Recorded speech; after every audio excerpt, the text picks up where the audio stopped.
There is a moment, right before Jake the dog dies for the last time, when his body stretches across something that isn't quite space and isn't quite time. His molecules spread thin like taffy pulled by invisible hands, and for just a second, he exists everywhere and nowhere. He's a brick house in the Candy Kingdom. He's a boat sailing the ocean. He's every shape he ever became, and every shape he never tried. And in that impossible instant, Jake understands something that's been true his entire life. He was never just a dog. He was never just magic. He was always something the universe made by accident and decided to keep around for the cosmic joke of it all. But let's back up, because understanding how a lazy and bacon pancake-loving magical dog becomes one of the most cosmically significant beings in the history of the Land of Ooo requires us to untangle one of Adventure Time's strangest mysteries. Why can Jake do what he does? Where do his powers actually come from? And what does his ultimate fate in the afterlife reveal about destiny, choice, and the nature of reality itself? In this video, we're going to talk about Jake the dog's cosmic destiny, tracing his journey from alien-infected puppy to the highest realm of the dead. We will explore his shape-shifting powers, his extraterrestrial heritage, his complicated relationship with fatherhood, and the philosophical wisdom hiding behind his goofball exterior. We will examine how a character who seems simple on the surface is actually the linchpin holding together Adventure Time's entire cosmology. So get cozy, hit that like button, subscribe for more deep dives into the Land of Ooo, and let's start this adventure. Now, if you only watched Adventure Time casually, you might remember Jake as the fun one, the sidekick, the magical dog who stretches his body into funny shapes and gives occasionally questionable advice. He is Finn's best friend, Lady Rainicorn's boyfriend, and the guy who would rather take a nap than save the world. On the surface, Jake is Adventure Time's comic relief. The character who keeps things light when Finn gets too serious about heroism or Princess Bubblegum starts explaining candy science. But here is what makes Jake fascinating. Underneath that laid-back exterior, beneath the constant jokes about bacon and the reluctance to do anything requiring effort, there exists a being of genuinely cosmic significance. Jake is not just powerful. He is not just magical. He is fundamentally different from almost every other character in Ooo. His abilities do not come from studying magic like Bubblegum or from ancient curses like Marceline. Jake's powers are biological. They are cellular. They are written into his DNA by something that came from beyond Earth itself. And the show tells you this. Adventure Time drops hints throughout its entire run that Jake is not what he appears to be. But it does so in that peculiarly Adventure Time way, where massive revelations get delivered in throwaway episodes and universe-altering truths get treated as just another Tuesday in Ooo. The result is that many viewers miss just how strange Jake's existence truly is. Consider his powers for a moment. Jake can stretch. Okay, fine. Plenty of cartoon characters can stretch. Mr. Fantastic stretches. Plastic Man stretches. But Jake does not just stretch. He fundamentally restructures his molecular composition at will. He can grow to the size of a building or shrink to microscopic scales. He can become objects, inanimate objects.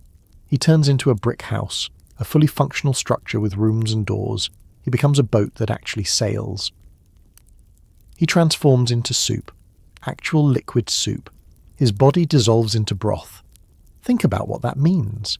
Jake is not bending or elongating existing tissue. He is matter manipulation on a quantum level. He is taking the fundamental particles that make up his body and reorganizing them into completely different configurations while maintaining consciousness throughout the transformation. When Jake becomes a boat, his dog brain has to somehow interface with wooden planks. When he becomes soup, his neurons fire through liquid. This is not cartoon logic. This is reality-breaking cosmic power disguised as a goofy party trick, and Jake treats it like it is nothing. He uses godlike molecular manipulation abilities to make breakfast or avoid doing chores. He will casually perform feats that would make him the most powerful being on Earth in any other universe, and then immediately use that power to build a slightly more comfortable couch. The gap between Jake's potential and Jake's ambition is the width of the multiverse. So where does this power come from? The answer involves an alien, a father, a secret, and one of the most quietly heartbreaking origin stories in Adventure Time. But before we get there, we need to understand what makes Jake's powers unique even among Oo's already bizarre magical landscape. In the Land of Ooo, magic is common. Princess Bubblegum creates life from candy through science that might as well be magic. Ice King throws ice lightning and kidnaps princesses. Marceline floats and shapeshifts through vampiric curse. Flame Princess is literally made of fire. Magic saturates this world. It is the background radiation of reality. So Jake having magic should not be special. Except Jake's magic is not really magic. Not in the way everything else in Ooo is magic. Magic in Adventure Time, when you pay attention, follows rules. Inconsistent rules, sure, but rules. Magic users typically need catalysts, incantations, or focus objects. They have limits based on their nature or their training. Princess Bubblegum cannot just decide to throw fireballs one day. Ice King cannot suddenly start manipulating plants. Their powers are specific, constrained by whatever source granted them in the first place. Jake has no such constraints. His shapeshifting is limited only by his imagination, and apparently his physical mass, though even that gets bent sometimes. He never needed to study it. He never needed to unlock it. He was born with the ability, and as he grew, the ability grew with him. No ancient wizard taught him. No magical artifact enhanced him. The power just is. It exists as part of Jake's fundamental nature. This suggests something crucial. Jake's abilities are not magical in the supernatural sense. They are biological, genetic. They are part of what Jake is, not something Jake learned. And this distinction matters enormously, because it means Jake's powers come from heredity, from parentage, from something in his family tree that should not be there. The show plays with this knowledge brilliantly. For most of Adventure Time's run, Jake's powers are just accepted. They exist because this is a cartoon and cartoon logic applies. But then, seasons deep into the series, the show pulls back the curtain. It reveals that Jake's entire existence is built on a secret his parents kept. A secret his brother knew. A secret that recontextualizes everything Jake is. Jake is not fully a dog. He is only half dog. The other half is something else entirely. Something alien. Something that should not exist on Earth, let alone be integrated into mortal canine DNA. And the moment you learn this truth, Jake transforms in your understanding. He is not the simple one. He is not the comic relief sidekick. He is a hybrid being, half Earth and half something beyond Earth, walking around the Land of Ooo, making bacon pancakes while cosmic potential sleeps inside his cells. But here is the thing about Jake. He does not care. When Jake finally learns the truth about his heritage, his reaction is remarkably understated. He is surprised, sure, maybe a little bothered. But he does not have an identity crisis. He does not question who he is or embark on some journey of self-discovery. Jake processes the information, maybe gets slightly annoyed that people kept secrets from him, and then goes right back to being Jake. And this might be the most cosmically significant thing about him. Jake is offered the chance to care about his alien heritage, to explore his otherworldly origins, to pursue some grand destiny written in his DNA. And he basically shrugs. He chooses not to engage with cosmic significance. He chooses to remain a dog who hangs out with his best friend. This choice, this deliberate rejection of importance, might be the wisest thing Jake ever does. Because Jake understands something that most cosmic beings in fiction miss. Infinite possibility is not freedom. Infinite possibility is paralysis. When you can be anything, when you contain universes within yourself, when your genetic code connects you to realities beyond mortal comprehension, the smart move is not to explore all of that. The smart move is to choose something small and be that thing completely. Jake chooses to be a dog, a friend, a sometimes father, a guy who likes bacon. And in choosing something finite, Jake achieves something that beings of pure cosmic energy never manage. He achieves contentment. This is the paradox at Jake's core. He is both nothing special and the most special being in Ooo. He's a lazy dog who would rather nap than save the world. But he is also a creature whose very existence bridges the gap between mortal and cosmic. He should be important. His DNA says he should be important. The universe keeps trying to make him important. And Jake keeps refusing over and over with increasingly creative excuses about why he would rather stay home. But the universe, as it turns out, is persistent and patient and very, very weird. Because even though Jake spends his entire life avoiding cosmic significance, He cannot avoid cosmic destiny, not because fate compels him, but because the things Jake actually cares about, the small finite things he chooses over infinite possibility, those things have cosmic weight. Love has cosmic weight. Friendship has cosmic weight. Being present for people who need you has cosmic weight, and Jake accidentally accumulates cosmic significance by doing the exact opposite of seeking it. This creates a beautiful irony. Jake the cosmic entity becomes cosmically important by refusing to be a cosmic entity. Jake the being of infinite potential achieves his ultimate destiny by choosing to be something specific. And when Jake finally dies, when his journey through mortal existence ends and he arrives at the afterlife, he does not arrive at some middle realm appropriate for a guy who mostly tried to avoid responsibility. Jake arrives at the 50th dead world, the highest heaven, the peak of the cosmic mountain, a realm reserved for beings who lived so completely, so fully, so well, that death itself rewards them with paradise. And the show never explains why, not directly. Adventure Time trusts you to understand. Jake got to the highest heaven because he was a good friend, because he made breakfast for Finn, because he played card games with Death, because he taught his kids that life is strange and beautiful and meaningless and meaningful all at once, because when infinite possibility presented itself, Jake looked at it and said, "Nah, I would rather hang out with my best friend. That is cosmic wisdom. That is the secret the universe keeps trying to teach everyone. You do not reach enlightenment by seeking enlightenment. You reach it by making bacon pancakes." But to fully understand Jake's journey, to appreciate how a magical dog becomes a cosmic keystone, we need to start at the beginning. Not Jake's beginning, the beginning of his powers, the moment that made Jake possible. We need to talk about Joshua, Margaret, and a creature called Warren Ampersand. We need to talk about the bite that changed everything. We need to explore how violence becomes magic, how trauma becomes transformation, and how an alien parasite accidentally creates one of the wisest beings in the multiverse. We need to understand that Jake's story begins before Jake exists. It begins with his father making a terrible choice. It begins with an alien dimension bleeding into Earth. It begins with creatures that should not exist making their way into a world still recovering from nuclear apocalypse. And it begins with a secret that will echo through generations, shaping not just Jake, but Jake's children, and possibly the entire timeline of Ooo itself. Because here is the final paradox we need to consider before we dive deeper. If Jake is half alien, and Jake has children with Lady Rainicorn who is also not entirely Earth-based, then Jake's offspring are even further removed from baseline reality. They are cosmic hybrids raised by a cosmic hybrid who refuses to acknowledge being cosmic. And maybe that is the point.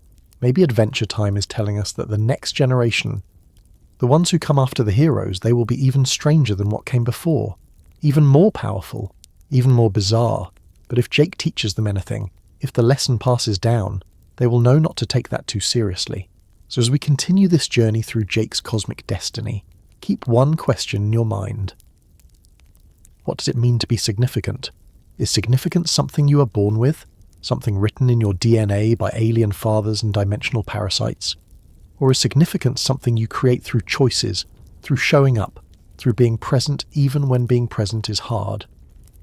Jake's answer to that question might surprise you, because Jake, in his infinite wisdom and his infinite laziness, would probably say both answers are overthinking it. Sometimes you're just a dog. Sometimes you stretch. Sometimes you die and end up in the best possible afterlife because you were kind to your friends. And sometimes the universe is weird and beautiful and makes absolutely no sense. Just like bacon pancakes, every hero has an origin story. Superman gets sent from Krypton. Spider-Man gets bitten by a radioactive spider. Batman watches his parents die in an alley. These are the foundational traumas that create the heroes we know. They are clean narratives, cause and effect. Tragedy becomes power, becomes purpose. But Jake's origin story does not work like that. Jake's origin story is messy and weird and happens to someone else entirely. Jake's origin is something that happened to his father, and the result was not a hero. The result was a dog who can become a boat. Let me tell you about Joshua and Margaret.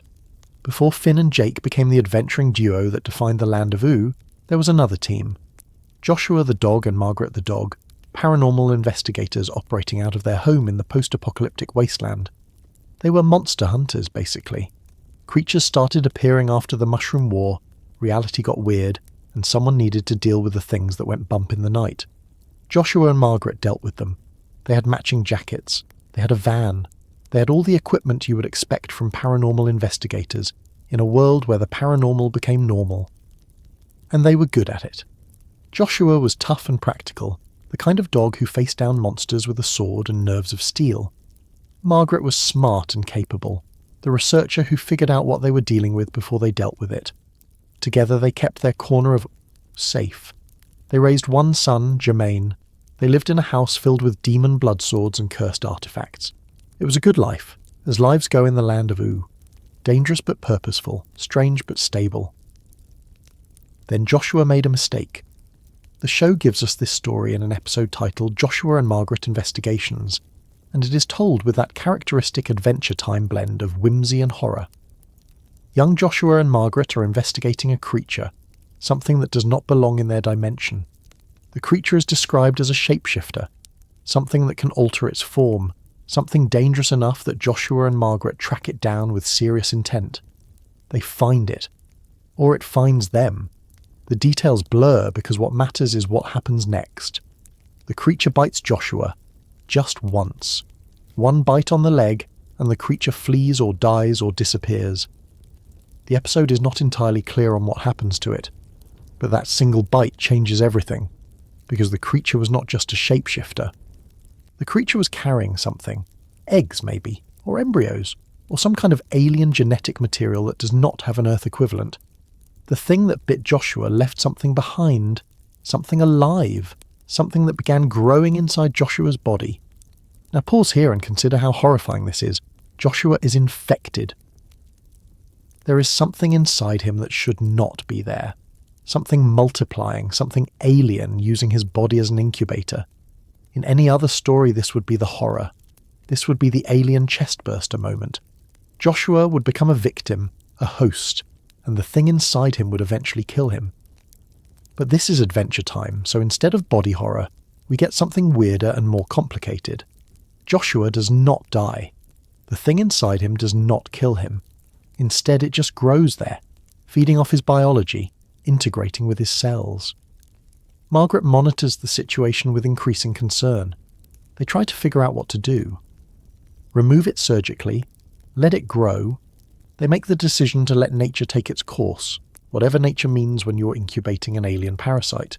And eventually, nature takes its course in the most unexpected way possible. Margaret gets pregnant. Normal dog pregnancy, presumably. She's carrying Joshua's biological puppies, but here is where things get truly strange. The alien material inside Joshua, the genetic code from the creature that bit him, it does not stay separate. It merges. Somehow, impossibly, the shapeshifter DNA integrates with Joshua's reproductive cells. And when Margaret gives birth, she does not have one puppy. She has two. She has Jermaine, who is a normal dog, and she has Jake, who is only half dog. The other half is Warren Ampersand. That is what the creature was called. Warren Ampersand, a shape-shifting alien from a dimension of crystalline reality. And Jake is Joshua's biological son, and Warren Ampersand's biological son simultaneously. He is a hybrid, a cosmic accident, a dog who inherited extraterrestrial DNA from a father who never wanted to be a father. Think about the implications of this. Jake's entire existence is the result of a violent encounter, an unwanted infection, and a genetic impossibility. He should not exist. The biology does not make sense. Alien DNA and Earth DNA should not be compatible, let alone produce viable offspring. But somehow they merged. Somehow the shape-shifting properties of Warren Ampersand wrote themselves into Jake's genetic code at the cellular level, and the result was a puppy who could stretch. The show presents this information with remarkable casualness. Jake learns about his alien heritage seasons into the series, and his reaction is almost anticlimactic. He is surprised, sure. He has some questions, but Jake does not spiral. He does not have an identity crisis about being half alien. He processes it the way Jake processes everything, with a shrug and a comment about how weird life is. Because to Jake, being weird is not special. Everything in Ooo is weird. Finding out you're half alien is just another Tuesday. But let's talk about what this means for Jake's childhood. Jake grew up not knowing. He spent his entire youth believing he was a normal dog, just like Jermaine. Sure, he could stretch, but in the Land of Ooo that barely qualifies as noteworthy. Jake probably assumed he had magic the way Ice King has magic. Just a thing that happened. Just a quirk of living in a post-apocalyptic magical wasteland. He did not know his powers came from something inside him, something biological, something alien. And Joshua and Margaret let him believe that. They made a choice not to tell him. Whether this was protective or cowardly is unclear. Maybe they thought Jake was better off not knowing. Maybe they thought it did not matter. Maybe Joshua carried guilt about the bite, about bringing alien DNA into his family line, and could not face telling his son the truth. Whatever the reason, they kept the secret. And Jermaine knew, which means Jake's brother spent his entire childhood knowing something about Jake that Jake did not know about himself. Imagine that burden. Jermaine watching Jake stretch and play and joke around, knowing that Jake's powers came from a dimensional parasite that infected their father. Jermaine carrying that knowledge while Jake remained ignorant. It explains a lot about their relationship, actually. Jermaine is the serious one, the responsible one, the brother who stayed home to guard the family artifacts while Jake went adventuring. Maybe Jermaine was serious because he always knew. He always understood that Jake was different, that Jake was special in a way that complicated everything. So Jake lived in ignorance, and that ignorance shaped who he became. Jake developed his entire personality, his entire approach to life, without knowing he was cosmically significant. He became lazy not because cosmic beings should transcend ambition, but because he was a dog who liked naps. He became loyal not because alien DNA programmed him for attachment, but because Finn was his best friend. Everything good about Jake, every choice that defined his character, Jake made without the weight of knowing what he was, and maybe that is the cosmic irony at play here. If Jake had known from the beginning that he was half alien, that his powers came from an extraterrestrial source, that he was fundamentally different from everyone around him, maybe he would have turned out different. Maybe he would have been self-conscious about his abilities. Maybe he would have sought out his alien heritage earlier, tried to understand where he came from, what he was meant to be. Maybe knowledge would have burdened him. Instead, Jake got to be himself without that weight. He got to discover his powers organically, play with them naturally, use them instinctively. His shape-shifting was not something Jake studied. It was something Jake simply was. And because he did not know it came from alien DNA, he never treated it as alien. He treated it as Jake. The powers were not separate from his identity.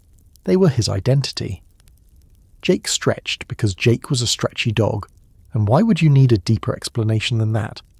This is where Adventure Time shows its philosophical depth. The show is suggesting that identity is not about genetics. It is not about DNA or heritage or cosmic origin. Identity is about choice and experience and the stories we tell ourselves about who we are. Jake is not half dog and half alien. Jake is Jake. The alien DNA gave him powers, sure, but it did not make him who he is. Joshua and Margaret raised him. Finn became his brother. Ooo shaped him. And Jake shaped himself through 10,000 small decisions about what kind of person, what kind of dog he wanted to be. But eventually the truth comes out. Because secrets always come out, especially in stories. Jake learns about Warren Ampersand. He learns about the bite. He learns that his entire existence is the result of an alien creature using his father as an incubator. And Jake's reaction is perfect. He is bothered, but not devastated. He's curious, but not obsessed. He acknowledges the information and moves on because Jake understands something crucial about identity and origin. Where you come from does not determine where you go. The circumstances of your birth do not define your destiny. You can be born from violence, from accident, from cosmic impossibility, and still choose kindness. Still choose laziness. Still choose to make bacon pancakes and hang out with your best friend. This is Jake's greatest power, and it has nothing to do with shapeshifting.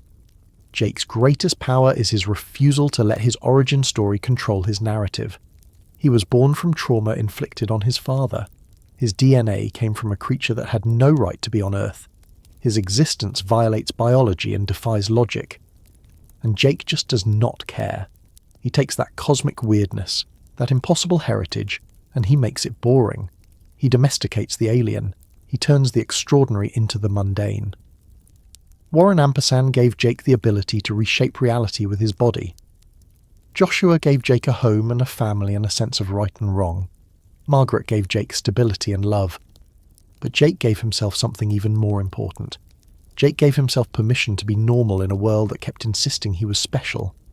And there is wisdom in that. Deep wisdom. Because the world will try to tell you that your origin defines you, that your genetics matter, that where you came from determines what you can be. Adventure Time, through Jake, says that is all nonsense. You are not your DNA. You are not your heritage. You are not the circumstances of your birth. You are the choices you make. You are the person you decide to be. And if you decide to be a lazy dog who stretches sometimes, that is valid. That is enough. That is cosmically significant in its own weird way. But the story does not end with Jake learning about Warren Ampersand. Because Warren Ampersand is not dead. Warren Ampersand is not gone.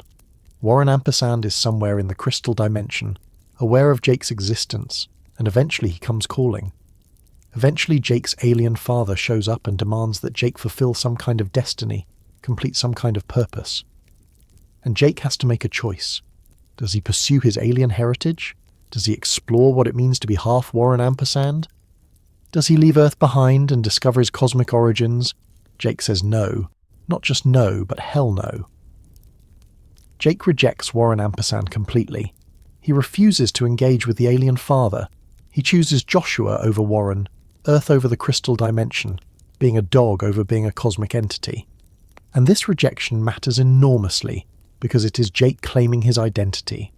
It is Jake saying that biology is not destiny, that genetics are not fate, that the creature who gave him powers does not get to define who he becomes. Warren Ampersand wanted Jake for something, some alien purpose, some dimensional scheme.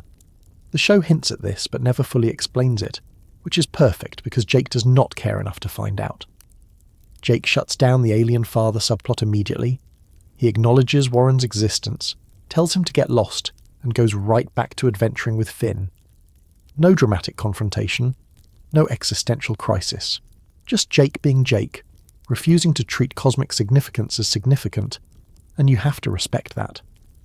You have to appreciate the sheer audacity of a character who is offered the chance to explore his extraterrestrial heritage, to understand the alien half of his DNA, to potentially unlock even greater cosmic powers, and just says, nah, I'm good. Most heroes would be tempted. Most characters would at least be curious, but Jake has zero interest. He has everything he needs right here.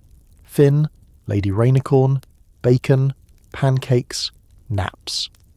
Why would he need more? This becomes a pattern throughout Jake's life. The universe keeps trying to make Jake important, and Jake keeps dodging importance like it is a responsibility he did not sign up for. Which it is. Jake never asked to be half alien. He never asked for shape-shifting powers.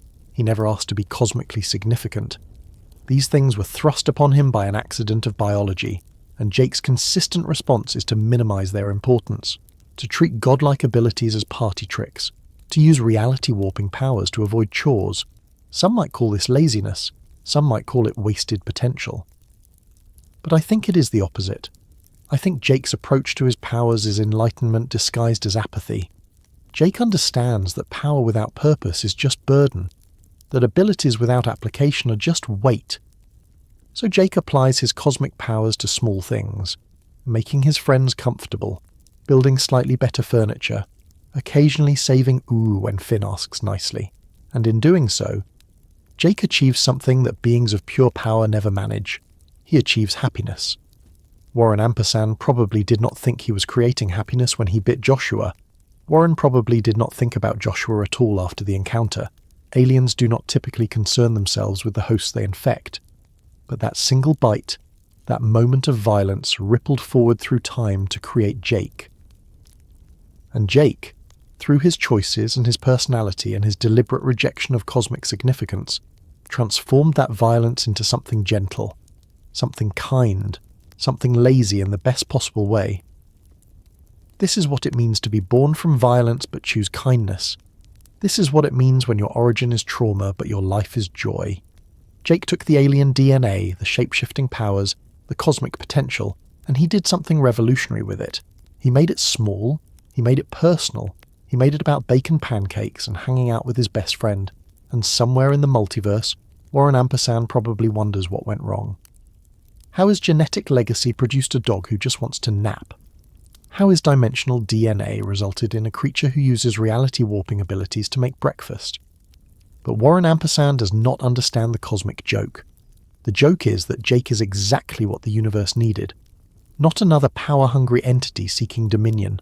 Not another cosmic being obsessed with destiny and purpose. Just a dog who can stretch. Just a friend who shows up. Just a person, half alien and half Earth, who looked at infinite possibility and chose to be finite. That is the legacy of the Rainicorn incident. That is what happens when biology becomes magic. Joshua got bitten, Jake got born, and the universe got a little bit weirder and a lot more wonderful. And Jake, the cosmic accident, the hybrid impossibility, the dog who should not exist, he just keeps stretching through life like none of it matters. Because to Jake, it does not matter. And that might be the most cosmically significant thing about him. Let's talk about what Jake can actually do.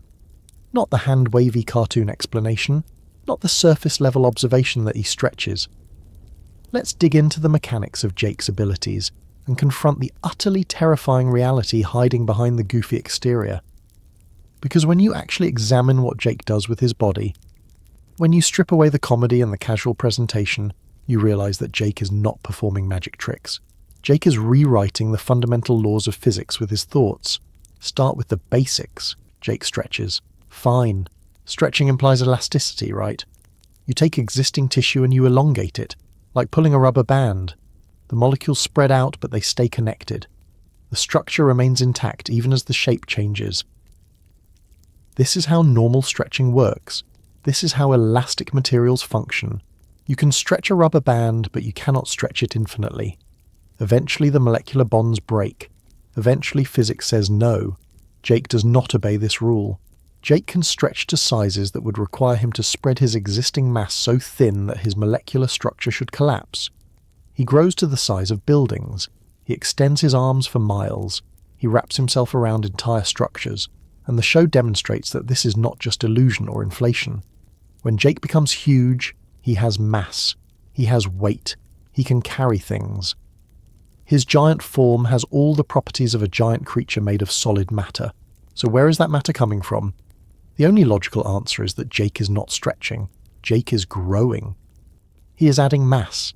He is spontaneously generating additional cellular material from nothing, or from somewhere, or from some energy source we cannot detect. This violates conservation of mass. This violates thermodynamics. This should be impossible. And Jake does it casually, constantly, without effort or consequence. He treats violation of fundamental physics like it is a mild inconvenience he can choose to ignore. But it gets weirder, because Jake does not just grow large, he also shrinks. In the episode Everything's Small, Jake makes himself microscopically small. Not just small enough to fit through a keyhole, small enough to explore the subatomic landscape, small enough that individual molecules become terrain. And again, this is not Jake compressing his existing mass into a smaller space. If he did that, he would become incredibly dense. He would be a tiny neutron star of dog. Instead, Jake shrinks proportionally. His mass decreases with his size. He becomes lighter, smaller, capable of existing at scales where his original mass simply should not fit. So Jake is not just manipulating shape. He is manipulating mass itself. He is changing the fundamental quantity of matter that comprises his body, up or down, large or small. At will, instantly, without apparent energy cost. Do you understand how insane this is? Jake is performing matter-energy conversion on the fly. Einstein's famous equation, the one that explains atomic bombs and stars, Jake does that with his body as easily as you blink. Now let's talk about the transformations that break even that explanation. Jake becomes objects. Inanimate objects. In various episodes, Jake transforms into a brick house, a boat, a computer, a car, a mallet, and yes, a steaming bowl of soup. These are not stretching exercises. These are fundamental reconstructions of what Jake is. When Jake becomes a brick house, he is not a dog stretched into house shape. He is a house. His body takes on the properties of wood and brick and glass. He has windows. He has doors. He has rooms inside him. People can walk through Jake House and experience it as an actual structure. How does consciousness work during this? When Jake is a house, where is Jake's brain? Is his neural tissue distributed throughout the structure like some kind of biological computer network? Does his brain still exist in one central location, piloting the house remotely? Or does Jake's consciousness somehow transfer into the very concept of houseness, his awareness spreading across brick and mortar like a ghost haunting itself? The show never explains this because the show trusts that the cosmic joke is funnier without explanation. Then there is the soup incident. Jake becomes soup, liquid. His body dissolves into hot broth with vegetables. This is not metaphor. This is not illusion. Jake becomes actual consumable soup, and the implication is that someone could eat Jake's soup, and they would be eating Jake. His molecules have disassembled into liquid form. His cells have given up structural integrity. Jake has become a substance, and yet somehow he retains the ability to transform back. Somehow, impossibly, Jake can be soup and then be dog again, with no apparent loss of memory or cognitive function or cellular damage. Think about what this means for Jake's biology. His cells must be capable of complete deconstruction and reconstruction. Every molecule in Jake's body must be able to disconnect from every other molecule and then reconnect in entirely different configurations. This is not shapeshifting. This is not even molecular manipulation. This is matter maintaining identity while losing all structural cohesion. Jake is a pattern that can express itself through any medium. He is information that exists independent of the substrate containing it. In computer science, there is a concept called substrate independence. The idea that consciousness, or information, or identity can exist separately from its physical implementation. That you could theoretically copy a mind from a biological brain to a silicon chip, and it would still be the same mind, the same person, because the pattern matters more than the material.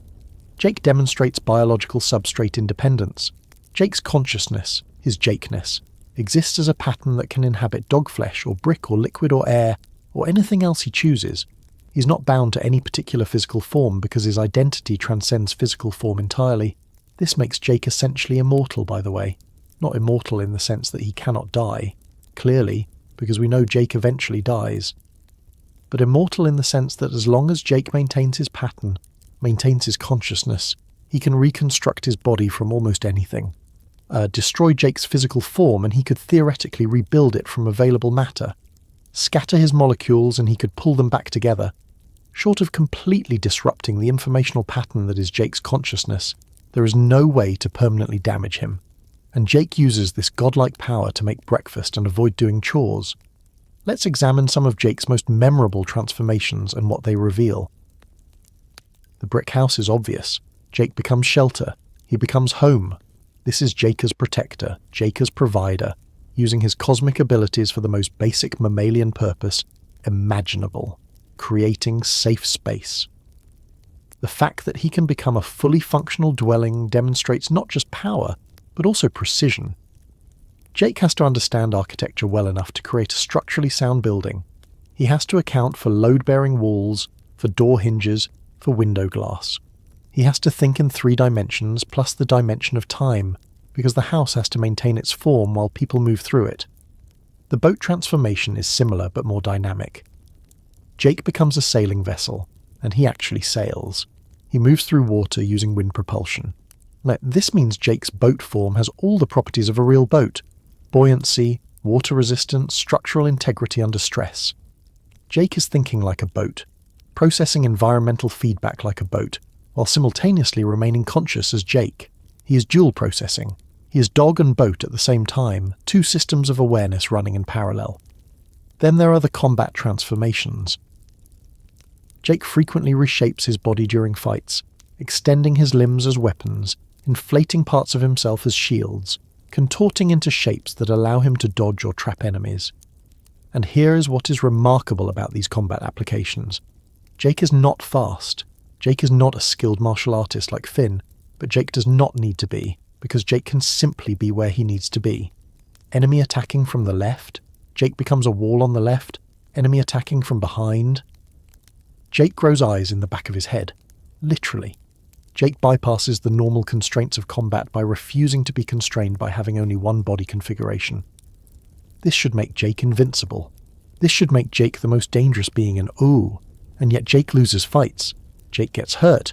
Jake can be defeated. Why? Because Jake is not trying very hard. Jake applies just enough power to solve the immediate problem and then he stops. He could become a giant and crush enemies beneath his paw. He could become liquid and flow away from danger. He could become a house and wait for threats to leave. But instead, Jake usually just stretches his arms a bit, maybe throws a punch, and hopes that is enough. He's sandbagging, reality-warping power because actually trying would be too much work. This is the lazy genius at play. Jake understands something that powerful beings often miss. Power is a burden. The more you use it, the more it defines you. The more it defines you, the less you can be anything else. So Jake deliberately underutilizes his abilities. He sets soft limits on himself that have nothing to do with capacity and everything to do with choice. Jake could reshape continents if he wanted. But Jake does not want to. Jake wants to hang out with Finn and maybe occasionally help save Ooo if the situation really requires it. Compare Jake to other shapeshifters in fiction. Think about Mystique from X-Men, who can look like anyone but is trapped by the need to constantly hide. Think about the T-1000 from Terminator, who can become any form but is bound to one purpose. Think about the Greek god Proteus, who can take any shape but uses this gift primarily to escape. All of these shapeshifters are defined by their power. They exist to demonstrate what shapeshifting means, what it costs, what it makes possible. Jake exists to demonstrate that shapeshifting can be boring if you want it to be. That infinite possibility is only as interesting as you make it.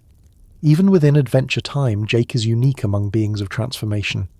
Marceline can shapeshift, but her transformations are vampiric, supernatural, tied to her undead nature. She becomes bats or monsters or abstract shapes, always with that edge of darkness.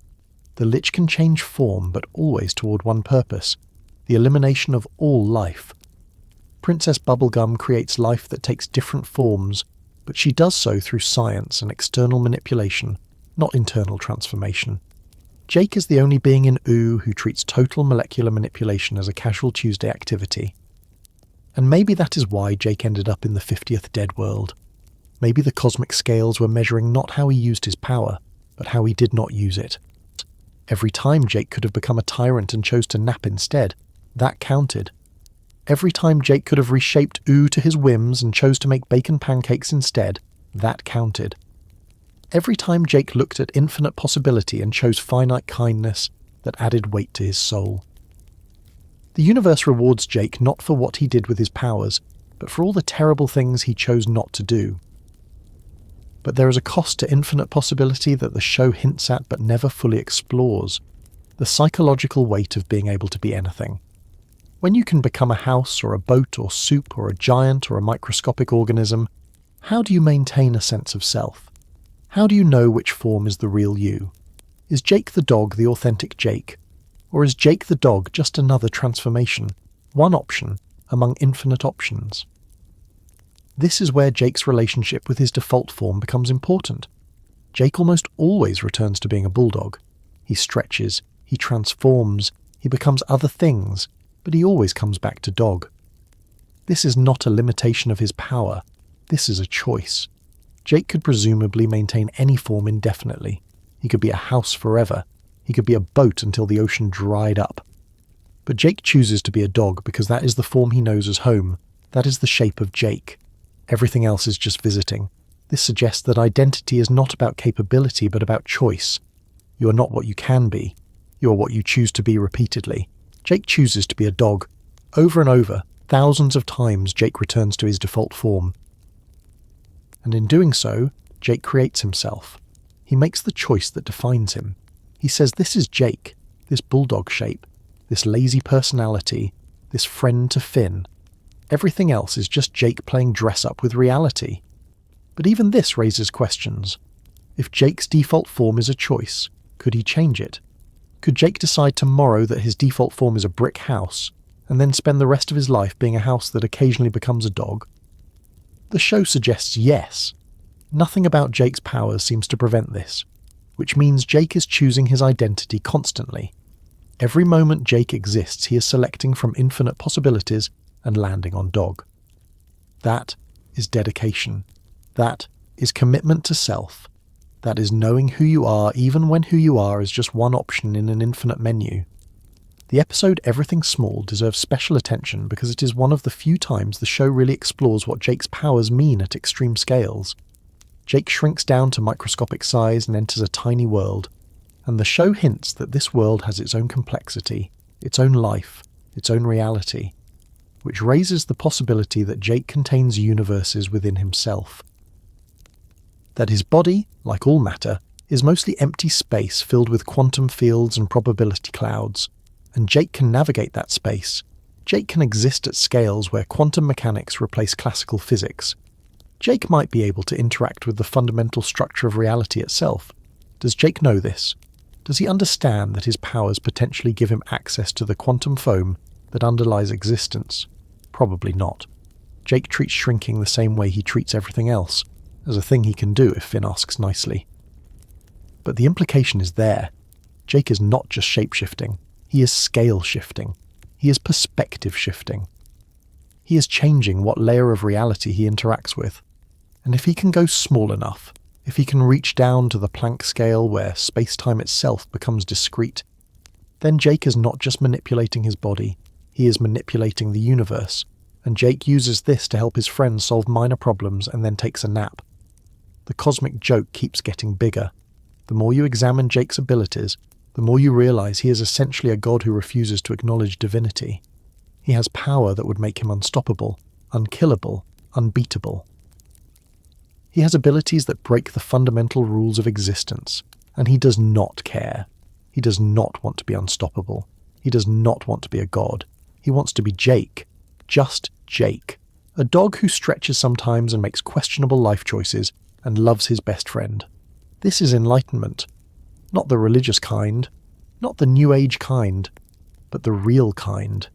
The kind where you see through the illusion that power matters, that capability defines worth, that being extraordinary is somehow better than being ordinary. Jake sees through all of that. Jake has the cosmic cheat codes and he barely touches them. Because Jake understands that the point is not what you can do. The point is who you are while doing it. So when you watch Jake stretch his arms to grab a sandwich, remember that you're watching a being who can manipulate matter at the molecular level. Choose to use that power for sandwiches.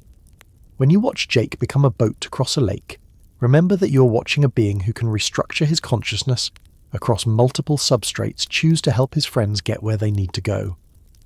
When you watch Jake become soup, remember that you're watching something beautiful and ridiculous and cosmically significant pretending to be simple.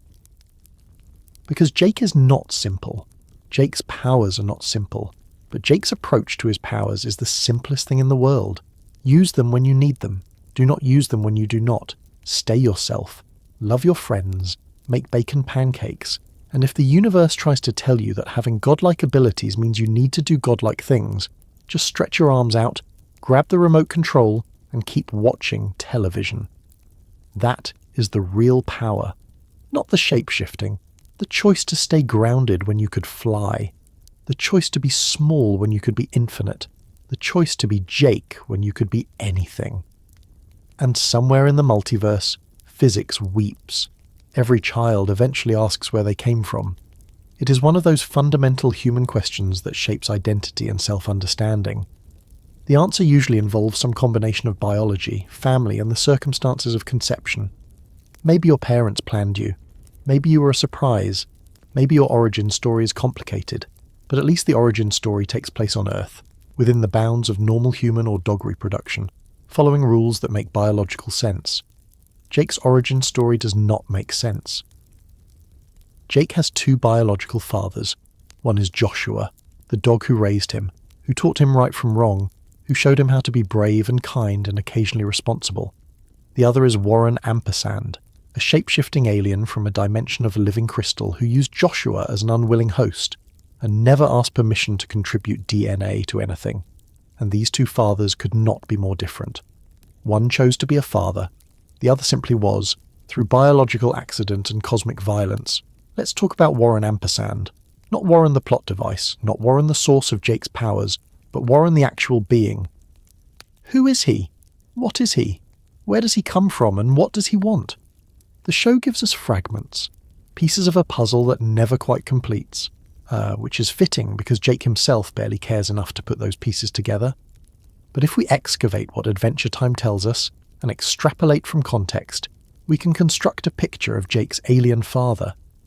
Warren Ampersand is from the crystal dimension, not a planet, a dimension. This matters because dimensions in Adventure Time are not just places. They are alternate realities with their own physics, their own rules, their own fundamental structures. The crystal dimension appears to be made of geometric crystalline formations, sharp angles and refracting light, everything hard and precise and alien. It is beautiful in that way that alien landscapes are beautiful, striking but inhospitable, fascinating but wrong for human or dog or any Earth-based life. Warren himself is a shapeshifter, but not like Jake. Warren's shapeshifting feels more predatory, more purposeful. When we see him in the episode Abstract, Warren appears as a vaguely canine creature made of shifting crystalline structures. He flows between forms but never settles into anything comfortable or warm. He's all edges and refraction.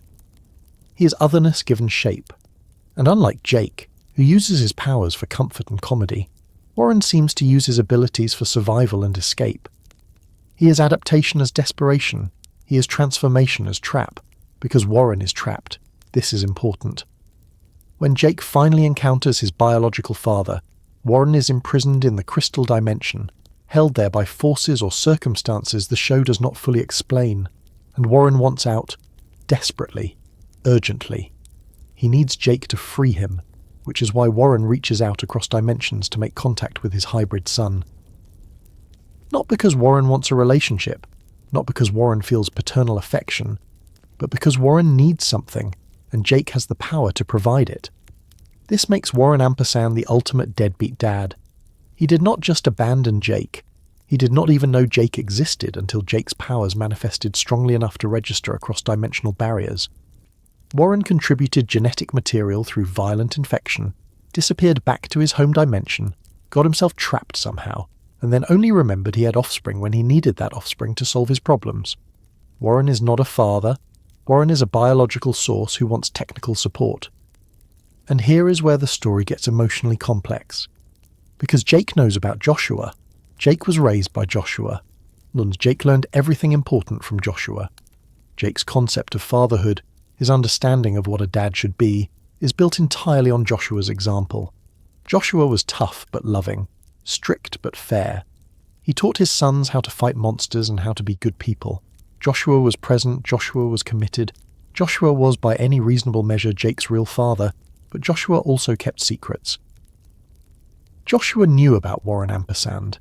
He knew about the bite, about the infection, about the alien DNA growing inside him and eventually manifesting in Jake. And Joshua chose not to tell Jake.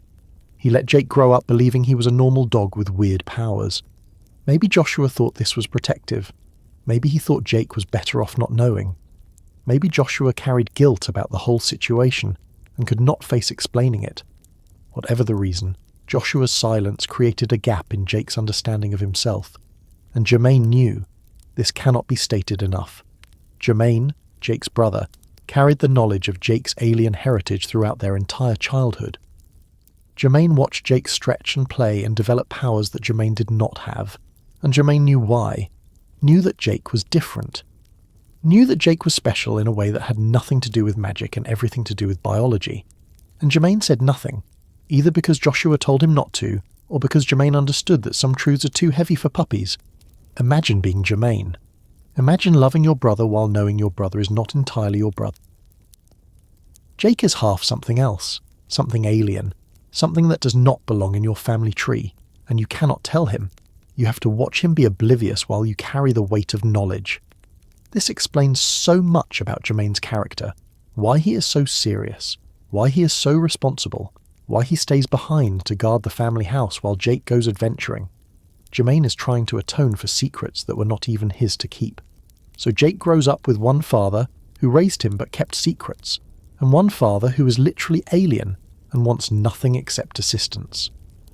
And when Jake finally learns the truth, when the secrets come out and Jake has to confront his dual heritage, Jake's reaction is magnificently understated. He processes the information, he feels some type of way about it, and then he moves on. Because Jake understands something crucial about the difference between biology and family. Biology is mechanics. Biology is DNA and genes and cellular reproduction. Biology is the machinery that makes a body function, but family is choice. Family is who shows up. Family is who teaches you and loves you and stays present even when things are hard. Joshua is Jake's father because Joshua chose to be. Warren Ampersand is Jake's biological source because Warren got stuck in Joshua's leg and could not help leaving genetic material behind. These are not the same thing. They are not even close to the same thing. The episode abstract brings this distinction into sharp focus. Jake, through a series of weird dimensional mishaps, ends up in the crystal dimension. And there he encounters Warren Ampersand for the first and only time. This should be a huge moment. The absent father meeting the son who never knew him. The biological parent finally connecting with offspring. This should be emotional, complicated, heavy with meaning. And Jake treats it like an annoying errand. Warren explains the situation. He is trapped. He needs Jake's help to escape. He tries to appeal to Jake through biological connection, through shared DNA, through the idea that Jake owes Warren something because Warren is technically his father, and Jake is not having it. Jake is polite but firm. He acknowledges that yes, technically, biologically, Warren contributed to Jake's existence, but that does not create obligation. That does not create relationship. Warren is not Jake's dad. Warren is the alien who infected Joshua. Full stop. This rejection is radical. Adventure Time is telling us that blood does not matter, that genetics do not create family, that you can share DNA with someone and owe them exactly nothing. Warren wants Jake to care about their biological connection, wants that connection to mean something, to create some kind of bond that Warren can leverage, and Jake refuses. Jake draws a clear line between the father who raised him and the alien who merely contributed genetic code. One deserves loyalty, the other deserves polite disinterest. But there is more happening in this interaction. Warren represents something larger than just absent fatherhood. Warren represents Jake's cosmic destiny, the path Jake could have taken if he had embraced his alien nature. Warren is what Jake could become if he pursued power, if he explored his extraterrestrial origins, if he decided that being half alien meant being more than just a dog. Warren is the fork in the road Jake refuses to take, and Warren knows this. Warren can sense Jake's potential. Warren understands that Jake has abilities beyond anything Warren himself possessed.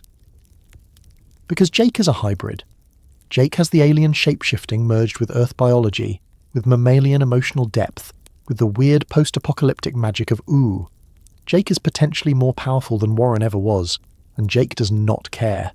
Jake has zero interest in exploring that power, in pursuing that potential, in becoming whatever Warren thinks Jake should be. This must drive Warren crazy. Warren is trapped in the crystal dimension, limited, constrained, desperate for freedom. And here is his offspring, possessed of incredible power, able to move between dimensions, capable of feats Warren could only dream of. And Jake just wants to go home and hang out with Finn.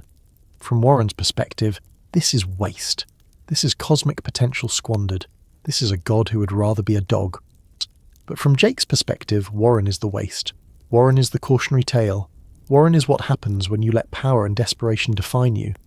Warren is alone in a crystal prison because Warren presumably did something that earned that imprisonment. Warren lives in a dimension of geometric perfection and zero warmth, because that is who Warren is. Cold, precise, alien in every sense that matters. And Jake wants nothing to do with that existence, so Jake says no. He refuses to help Warren escape. He refuses to engage with his alien heritage. He turns his back on the crystal dimension and returns to Ooo, to Earth, to home. And this choice reverberates through everything that comes after. Because Jake is not just rejecting Warren. Jake is rejecting the idea that biology is destiny, that where you come from determines where you go, That alien DNA means alien life. The philosophical weight here is enormous. Adventure Time is making a statement about nature versus nurture, about identity and choice, about what makes us who we are. And the show comes down firmly on the side of nurture, on the side of choice. Jake is not his DNA. Jake is his experiences, his relationships, his decisions. Warren gave Jake powers, yes, but Joshua gave Jake wisdom. Margaret gave Jake love. Finn gave Jake purpose. Lady Rainicorn gave Jake partnership, and Jake gave himself permission to be exactly who he wanted to be. Alien DNA be damned. This rejection of biological destiny is especially significant in a show filled with characters struggling with their nature. Marceline fights her vampire nature. Ice King battles the Crown's corruption. Flame Princess wrestles with her destructive element. Everyone in Adventure Time seems bound by what they are, limited by their fundamental nature. Except Jake. Jake has alien DNA that should pull him toward cosmic significance, and Jake simply chooses not to go there. He opts out of the biological imperative. He decides that shape-shifting alien genes are just another thing he has, like brown fur or a love of bacon. And Warren cannot understand this. Warren is trapped by his nature. Literally trapped, imprisoned, but also figuratively trapped by being what he is. Warren is an alien shapeshifter from the crystal dimension, and that defines him completely. He cannot be anything else. He cannot choose a different path. His identity is fixed by biology and circumstance. But Jake, the hybrid, the half-dog, half-alien, Jake has flexibility Warren never possessed. Jake can be dog or alien or both or neither. Jake can choose. This is the gift and curse of being between things. When you are fully one thing, your path is clear. You are what you are and you do what that thing does. But when you are mixed, when you contain multitudes, you have to decide which parts to embrace and which parts to reject. Jake decides to embrace the dog parts, the friendship parts, the earth parts, and he rejects the alien parts, the power-seeking parts, the dimensional wandering parts. Not because those parts are bad necessarily, but because they are not Jake. Think about what it takes to make that choice. To have cosmic power literally written into your DNA, and to say no thanks, I would rather be small and finite and mortal. To have an alien father offering connection to realms beyond Earth, and to say I have a father already, I am good. To have the option of exploring your heritage, understanding where half of you comes from, discovering cosmic secrets, and to instead choose to make bacon pancakes. That is not laziness. That is wisdom so profound it looks like laziness. Warren probably died in that prison, by the way. The show never revisits him, never shows him escaping or getting rescued or finding another way out, which means Jake's refusal to help might have been Warren's death sentence, and Jake presumably knows this. Jake knew that walking away from Warren meant leaving Warren trapped, possibly forever, and Jake walked away anyway, because Jake understood that he did not owe Warren anything. Not help, not consideration, not even basic filial obligation. This is harsh, this is cold, this is Jake at his most morally complicated, and it is the right choice. Because Warren was not asking for help as a person, Warren was demanding assistance as a biological parent who felt entitled to Jake's power. Warren wanted to use Jake, to exploit the hybrid son for his own benefit, and Jake saw through that immediately. Jake recognized that Warren had no interest in relationship, in connection, in actually being a father. Warren just wanted technical support from his accidentally created offspring, so Jake left him there. Left Warren in the crystal dimension to whatever fate awaited him, and Jake went home to Finn and continued being a dog who stretches sometimes. No guilt, no looking back, no wondering if he made the right choice. Jake knew he made the right choice because Jake understood who his real father was. And it was not the alien in the crystal prison. It was the dog who raised him, taught him, loved him, and gave him a home. This is Jake breaking the cycle that Warren started. Warren infected Joshua without consent. Warren created Jake without intention. Warren reached out only when he needed something. Every action Warren took was selfish, short-sighted, about Warren's survival and Warren's needs. And Jake says no more. The cycle ends here. Jake refuses to be like Warren, refuses to use people, refuses to let biology create obligation where relationship does not exist. And in refusing Warren, Jake also defines himself. He is not the alien's son. He is Joshua's son. He is Margaret's son. He is Jermaine's brother and Finn's best friend and Lady Rainicorn's boyfriend. He is connected to people through choice and love and shared experience, not through genetic code or cosmic accident. Warren gave Jake his powers, but everyone else gave Jake his identity. An identity, Jake understands, is worth more than power could ever be. This is the lesson Jake teaches without meaning to teach it. Family is not who you share blood with. Family is who shows up, who stays, who chooses you again and again even when things are hard. Warren shared Jake's blood, literally, on a molecular level. But Warren never showed up, never stayed, never chose Jake. Warren only ever wanted something from Jake. That is not a father. That is a user wearing a father's DNA. So when you think about Jake's cosmic destiny, remember that part of that destiny was rejecting the cosmic, saying no to the alien heritage that could have defined him, choosing Earth over crystal dimensions, choosing dog over alien, choosing the family that raised him over the biology that made him. Warren Ampersand represents the path not taken, the life Jake could have had if he had embraced power over connection, cosmic significance over earthly friendship, alien heritage over chosen family. Jake looked at that path and said, "Nah, I am good here." And in doing so, Jake became more himself than Warren ever was, because Warren was trapped by what he was. But Jake, the hybrid, the in-between being, Jake was free to choose, and he chose bacon pancakes and friendship and being exactly who he wanted to be. Warren Ampersand died alone in a crystal prison, probably wondering where he went wrong. But he never understood that he was the wrong. He was the violation. He was the infection that became Jake. And Jake transformed that infection into something beautiful by refusing to be infected by Warren's worldview, by choosing love over biology, by choosing home over heritage, by choosing over and over to be Jake instead of being whatever Warren thought Jake should be. That is the alien father question answered. Not with reconciliation, not with acceptance, but with rejection, with boundaries, with Jake understanding that owing your existence to someone does not mean owing them anything else. And somewhere in the multiverse, in the highest dead world, Jake made it to paradise not because of his alien DNA, but in spite of it. Because he chose kindness when biology suggested power. Because he chose friendship when genetics offered cosmic significance. Because he chose to be a dog when everything else said he could be so much more. But Jake knew the secret. Being more is not always better. Sometimes being exactly what you want to be, choosing your own limitations, defining your own identity against the pull of cosmic possibility, sometimes that is the real power. And Warren Ampersand, trapped in his crystal prison, never learned that lesson. There is a moment in every person's life when they realize they have become their parents. You catch yourself saying something your mum used to say. You react to a situation exactly how your dad would have reacted. You look in the mirror and see not yourself but the person who raised you, their gestures living through your body, their wisdom or neuroses passed down like genetic code. It is inevitable. It is terrifying. It is the circle of life doing what circles do. Jake becomes a father 5 times simultaneously and immediately has to confront a question that would break most people. Which father is he? Is he Joshua, the present and loving dad who taught him everything important? Or is he Warren Ampersand, the biological source who contributed DNA and then disappeared? Jake spent his entire life defining himself against Warren's absence.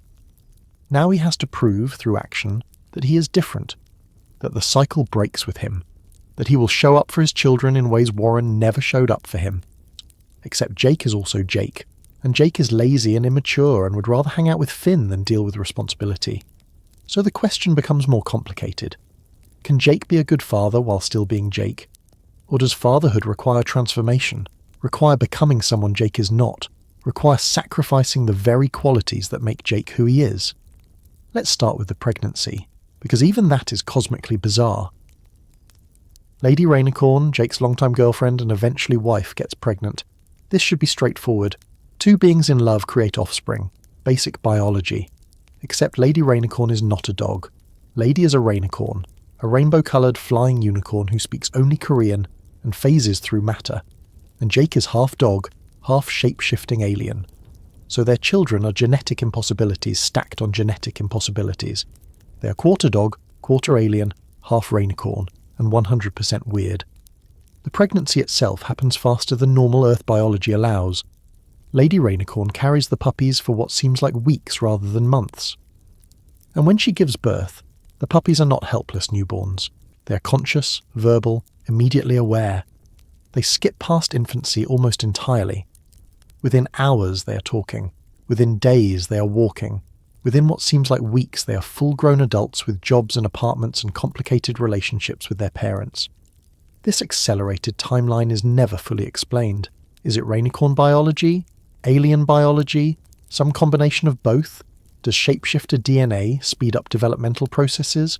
Or is time simply weird for hybrid cosmic beings? The show presents this as normal, as just another quirk of strange biology. But the implications are staggering.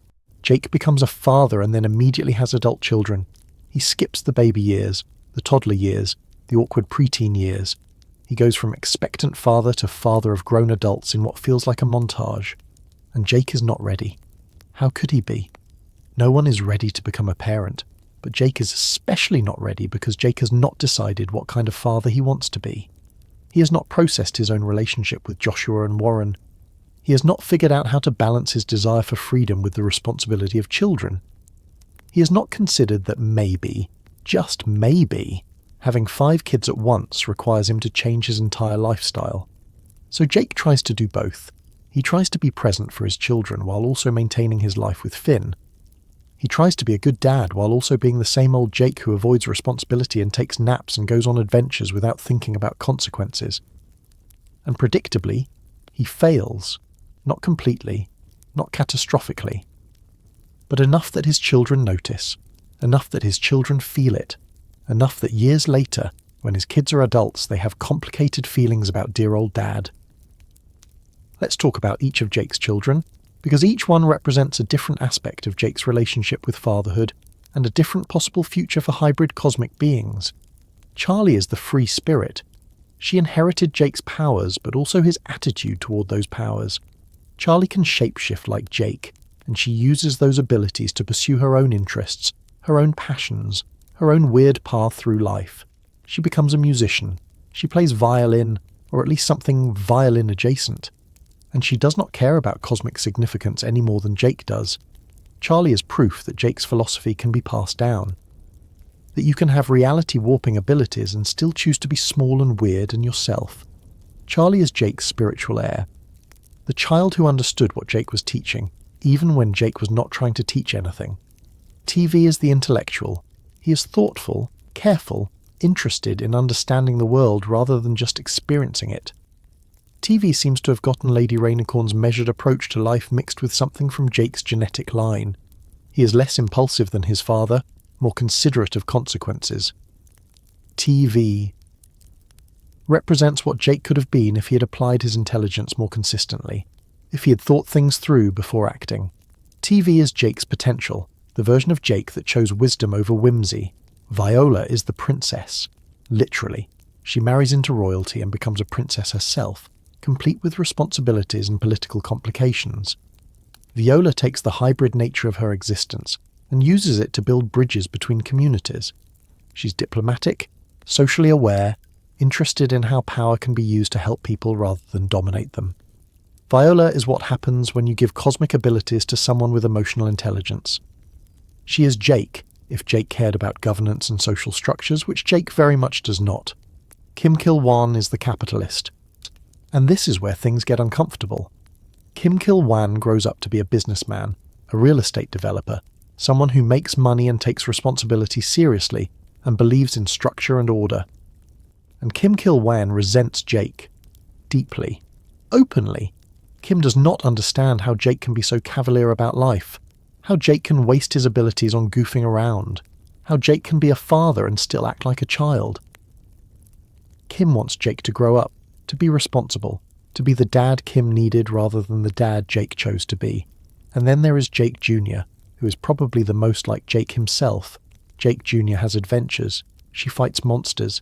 She explores the weird corners of Ooo. She inherited not just Jake's powers, but his curiosity, his willingness to throw himself into situations without planning, his fundamental Jakeness.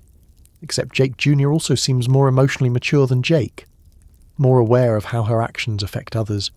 She is Jake, but with the volume turned down on the selfishness and up on the empathy. These 5 children represent 5 possible futures for beings of cosmic mixed heritage. 5 ways you can inherit godlike powers and choose what to do with them.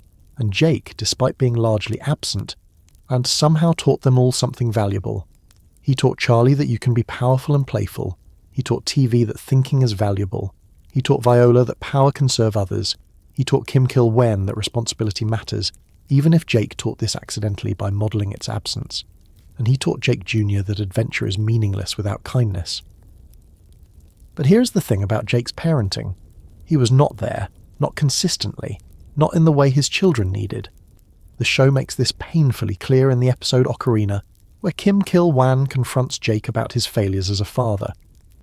Kim bought the tree fort, the home Jake shares with Finn, and Kim is going to rent it out because Kim needs income and Jake is not paying property taxes or contributing anything productive. And Jake is confused, almost offended, that his son would do this, that his son would disrupt Jake's comfortable life. And Kim Kil-wan unloads.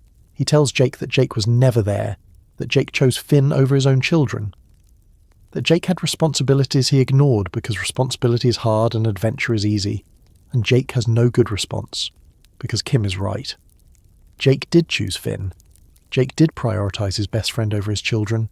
Jake did let his kids grow up largely without him, because being present for them would have required Jake to change, to settle down, to become someone different than who he wanted to be. This is Jake at his most human, his most flawed, his most painful to watch. Because Jake is not a villain. He loves his children. He wants good things for them. But he does not want to give up his life with Finn. He does not want to stop adventuring.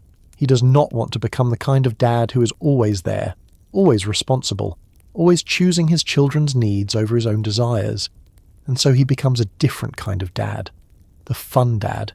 The dad who shows up sometimes and is great when he is there but cannot be relied upon for consistency. In other words, Jake becomes a version of the absent father. Not as extreme as Warren Ampersand, who literally disappeared into another dimension and only came back when he needed something, but absent enough, distant enough, unreliable enough that his children feel it, that his children, as adults, have to reckon with the fact that their father was half cosmic being and half man-child, and the man-child part won out more often than it should have, and yet, Jake breaks the cycle in important ways. He does show up sometimes. He does love his children openly. He does try to teach them things, even if those things are weird life lessons about making bacon pancakes and not taking anything too seriously. Warren gave Jake nothing. Warren was pure absence. But Jake gives his children something. Not everything they need. Not consistent presence. But something. And in the economy of generational trauma, something is infinitely more than nothing. Consider what each of Jake's children learned from him, not through lectures or intentional teaching, but through observation, through watching their father be himself, flaws and all. Charlie learned that power does not have to be serious. TV learned that intelligence can coexist with silliness. Viola learned that caring about others is important even when it's not convenient. Kim Kil-wan learned what not to do, which is harsh, but still valuable. And Jake Jr. learned that adventure and empathy can go together. These are real lessons, imperfect lessons taught by an imperfect teacher, but real nonetheless. And the fact that Jake's children all grow up to be functional adults with different approaches to life suggests that despite his failures, Jake gave them something important. He gave them freedom. The freedom to choose who they wanted to be. The freedom to not be defined by their cosmic heritage. The freedom to be Charlie or TV, or Viola, or Kim Kil-wan, or Jake Jr. Rather than being mini Jakes or mini Warrens or mini anyones. This is where Jake succeeds where Warren failed completely. Warren wanted Jake to be a tool. Warren wanted Jake to serve Warren's purposes. Warren could not conceive of Jake as an independent being with his own desires and choices. But Jake, for all his failures as a father, never wants his children to be extensions of himself. He's fine with them being whoever they are. He's proud of them for making their own choices, even when those choices involve becoming a capitalist businessman who makes Jake uncomfortable. And maybe this is the deepest way Jake breaks the Warren Ampersand cycle. Warren was control and obligation, and using others. Jake is freedom and acceptance and letting go. Warren held tight to anything he could use. Jake holds loosely to everything, including his own children. This is not perfect parenting. This is not what parenting books recommend. But it is the opposite of Warren, and in the context of generational trauma, being the opposite of the traumatizer is profound progress. But let's not romanticize Jake's failures. Let's sit with the reality that Kim Kil-wan's anger is justified.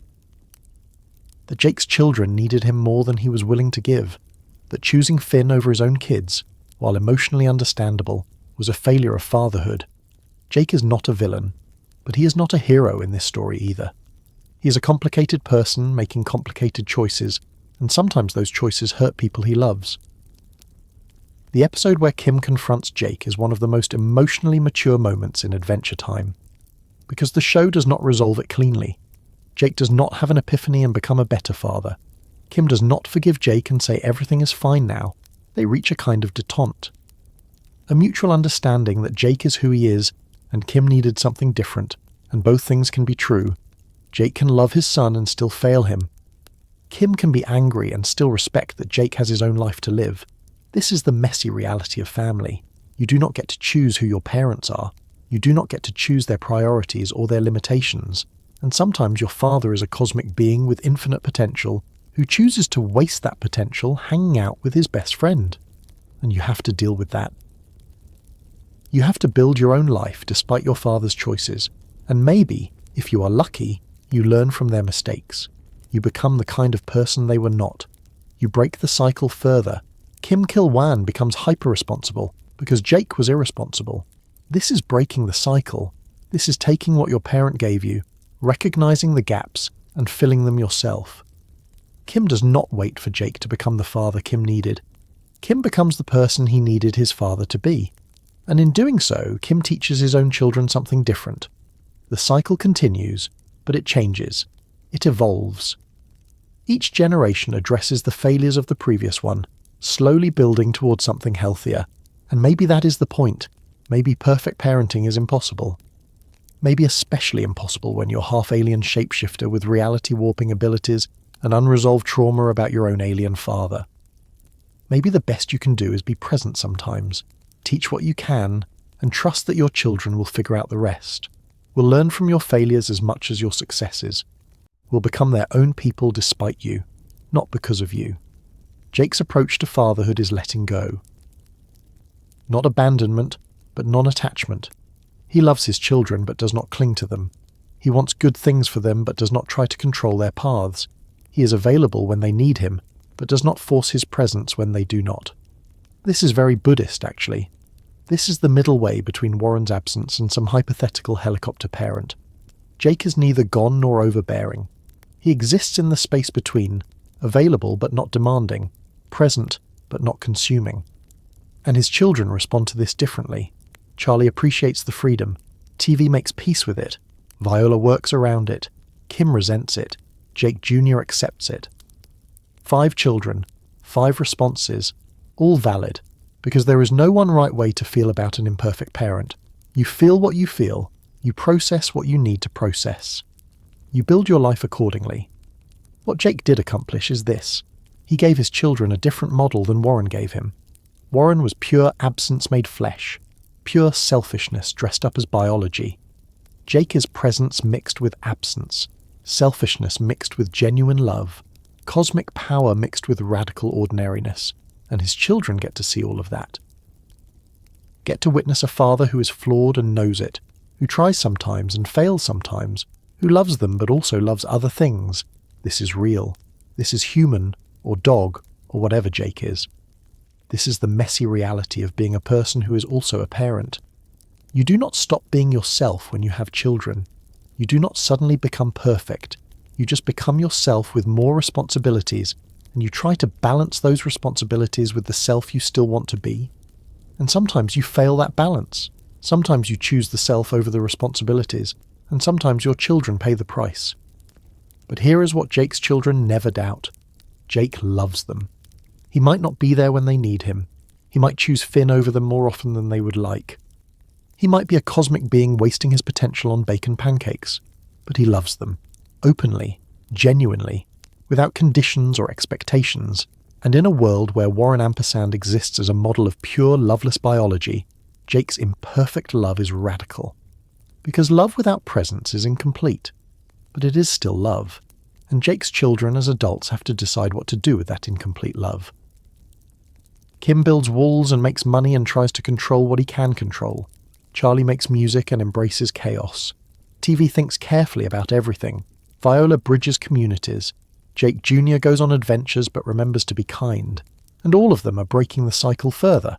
All of them are taking the genetic legacy of cosmic power mixed with earth warmth and making it their own.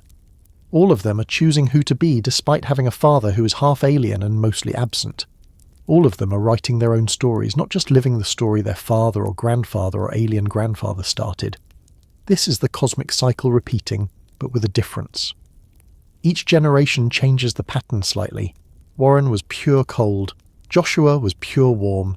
Jake is both, conflicted, unable to choose. And Jake's children are finding their own balances, their own ways of being powerful and present and flawed and trying. The cycle continues, but it spirals upward, slowly, imperfectly, but upward nonetheless. Jake becomes a father and immediately confronts his own limitations, and instead of pretending those limitations do not exist, instead of forcing himself to be someone he is not, Jake just is. Just Jake, imperfect dad Jake. Sometimes, they're Jake. Loves his kids but also loves Finn Jake, and his children, for better and worse, have to deal with that Jake. Have to build their lives around the reality of who their father actually is rather than who they wish he could be. And somehow, impossibly, they all turn out okay. Not perfect, not undamaged, but okay. Functional, unique, themselves. And maybe that is the best any father can hope for, that despite his failures, despite his absence, despite his choice to remain himself rather than transform completely, his children grow up to be people. Real people, with agency and choices and their own approaches to the cosmic power running through their hybrid DNA. Jake looks at his 5 adult children and he must wonder sometimes. Did he do enough? Was he there enough? Did he break the Warren Ampersand cycle sufficiently? And the answer is complicated. He did enough to not be Warren, not enough to be perfect, just enough to be Jake. And in the highest dead world, when Jake finally arrives in paradise, his children are probably still down in Ooo being themselves, living their lives, carrying Jake's genetic legacy and his philosophical legacy and his failure legacy all at once.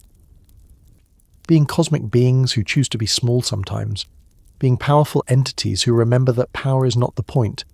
Jake taught them that, by being himself, by failing, by showing up sometimes, by loving them imperfectly but genuinely.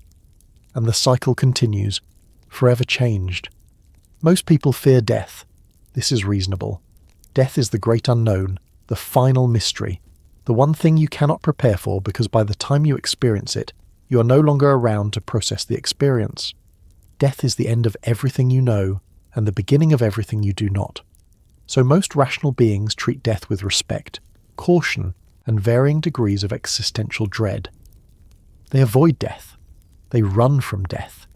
They do everything possible to postpone the inevitable encounter with the ultimate ending. Jake plays card games with death and makes it weird. Let me tell you about the time Jake died. Not the final time, not the death that sticks, but the first death, the practice round. The moment when Jake crosses over into the afterlife and treats it like an interesting vacation destination. This happens in the episode Sons of Mars, and it is one of the most casually profound moments in Adventure Time's entire run. Because while everyone else is freaking out about Jake's death, Jake himself is remarkably chill about the whole situation. The setup is this. Magic Man, a jerk from Mars, does something terrible. Again. Magic Man is always doing terrible things because Magic Man is the worst. This time his crimes are severe enough that Grob Gob Glob Grod, the four-faced deity of Mars, comes to arrest him. But in the chaos of the confrontation, Magic Man pulls his usual nonsense and Jake ends up dying. Just dies. His soul separates from his body and begins drifting toward whatever comes next. And Finn, being Finn, refuses to accept this. Finn demands that someone fix this, that someone bring Jake back, that reality bend itself to return his best friend. And Grob Gob Glob Grod makes an offer. One of them will sacrifice themselves to bring Jake back. They will take Jake's place in death so Jake can return to life. This is huge. This is a literal god offering to die so a dog can live. And they do it because they see something in Finn and Jake's friendship, something worth preserving, something worth dying for. So Grob Gob Glob Grod dies, and Jake returns to life, and everything should be resolved. Except we get to see where Jake went during those moments of death, and what we see is remarkable. Jake arrives in the dead worlds. Not heaven, not hell, just the dead worlds. A bureaucratic afterlife system with levels and waiting rooms and apparently a lot of administrative overhead. And Jake is not scared. He's not traumatized. He's not having an existential crisis about the fragility of existence. Jake is curious, maybe a little confused about the logistics, but fundamentally unbothered by being dead. Because to Jake, death is just another place, another weird location in a universe full of weird locations. Being dead is not that different from being in the Candy Kingdom or the Ice Kingdom or any other kingdom. It is just a place where different rules apply. And this is when Jake meets death, not as a concept, not as a force, but as a character. Death in Adventure Time is a skeletal entity who wears a suit and speaks with a Jamaican accent and has opinions about card games. Death is personified, given personality, turned into someone you can have a conversation with rather than something that happens to you. And when death appears to Jake, when the entity that represents the end of all things shows up to presumably collect Jake's soul, Jake's response is perfect. He challenges death to a card game. This should not work. You should not be able to gamble with death for your life. Death is supposed to be inevitable, implacable, beyond negotiation. But Jake does not know this, or does not care, and he convinces death to play cards. And they do. They play what appears to be a version of the card game wars, and Jake loses. Obviously. Death has been playing card games for eternity. Death has played against everyone who ever died. Death is not going to lose to a dog who just learnt the rules. But the important thing is not whether Jake wins. The important thing is that Jake tried. That Jake faced the literal embodiment of mortality and thought, you know what, let's play cards. This tells us something crucial about Jake's relationship with death. Jake does not see death as the enemy. He does not see death as something to fear or fight or avoid. Death is just another entity, another person in the cosmic bureaucracy, someone you can potentially negotiate with or at least share an experience with. And this casual approach to mortality becomes a defining characteristic of Jake's philosophy. Because if you do not fear death, if you accept that death is just another thing that happens, then you are free to live without that fear weighing you down. But this is not Jake's only encounter with death. Death keeps showing up throughout the series, always at moments when mortality becomes relevant. And what is interesting is that death seems to have a particular interest in Jake. Not in a sinister way. Not like death is stalking Jake or specifically trying to collect him. But death pays attention to Jake. Death remembers Jake. Death treats Jake differently than death treats other mortals. And this suggests something. That maybe death sees something in Jake. Something significant. Something that marks Jake as special even among the countless beings death has collected over countless eons. What does death see? The show never says explicitly, but we can infer from context. Death sees a being who is not afraid of death. Death sees someone who treats the afterlife as just another adventure. Death sees Jake playing card games where others would be begging for mercy. And maybe, just maybe, Death sees where Jake is heading, sees the trajectory of Jake's life and recognizes that this dog is destined for something unusual, for the 50th dead world, for the highest realm of the afterlife, for the peak of the cosmic mountain, because here is what we know about the dead worlds. They are stratified. There are levels, hierarchies, different realms for different kinds of dead people. This is not Christian cosmology with heaven and hell. This is not reincarnation with karma determining your next life. This is something in between. The dead worlds are organized vertically, with higher levels representing better afterlives. And the 50th dead world is the top, the best, the ultimate destination, the place reserved for beings who live so well, so completely, so in accordance with cosmic law or cosmic joke, that death itself rewards them with paradise, and Jake ends up there, eventually, after a full life, after decades of adventures and mistakes and bacon pancakes and friendship, Jake dies for real, dies permanently, and he arrives at the 50th dead world. Not the first, not the middle, the top. And the show treats this as obvious, as natural, as exactly where Jake was always going to end up. Because of course Jake goes to the highest heaven. Where else would Jake go? But this raises questions. What determines which dead world you go to? Is it moral virtue? Jake is good, but not perfectly good. He is lazy, sometimes selfish, occasionally irresponsible. Is it power? Jake has cosmic abilities, but rarely uses them.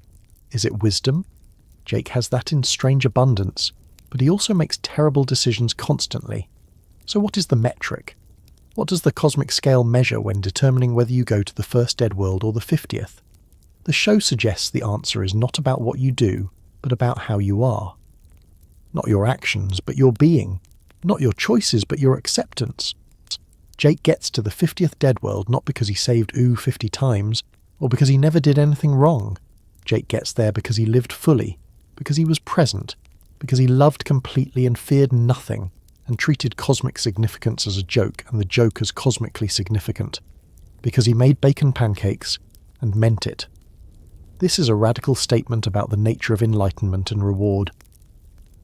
Adventure Time is saying that the highest heaven is not for the most virtuous or the most powerful or the most devoted. The highest heaven is for people who lived authentically, who were themselves without apology, who faced the infinite strangeness of existence and responded with curiosity and joy and occasional laziness, who chose love over power, friendship over destiny, and bacon over cosmic plans. Jake never tries to reach the 50th dead world. Jake probably does not even know it exists until he gets there. But he lives in a way that makes the 50th dead world inevitable. Every choice to be kind when he could be cruel. Every choice to be present when he could be distant. Every choice to make pancakes when he could be conquering dimensions. All of it adds up. All of it counts. And the cosmic scale tips toward paradise not because Jake earned it through effort, but because Jake was Jake so completely that the universe had no choice but to reward him. But let's back up. Let's talk about the other times Jake almost died, because there are many. Jake's life is dangerous. He goes on adventures with Finn, fights monsters, gets involved in cosmic conflicts. And throughout the series, Jake has multiple near-death experiences. Each one is a brush with mortality. Each one is a moment when Jake could have ended, and each one teaches Jake something about death, prepares him somehow for the final crossing. There is the time Jake gets old rapidly in The Creeps. His body ages, deteriorates, approaches natural death through supernatural means. And Jake handles this with characteristic calm. He is bothered by being old, sure. He does not like the limitations, but he is not terrified of the approaching end. He trusts that someone will fix it, and if they do not, well, that is just how things go sometimes. There is the time Jake faces existential threats that could erase him from existence. Threats that are worse than death, that would unmake him completely. And Jake confronts these with the same energy he brings to making sandwiches, concerned but not paralyzed, aware but not overwhelmed.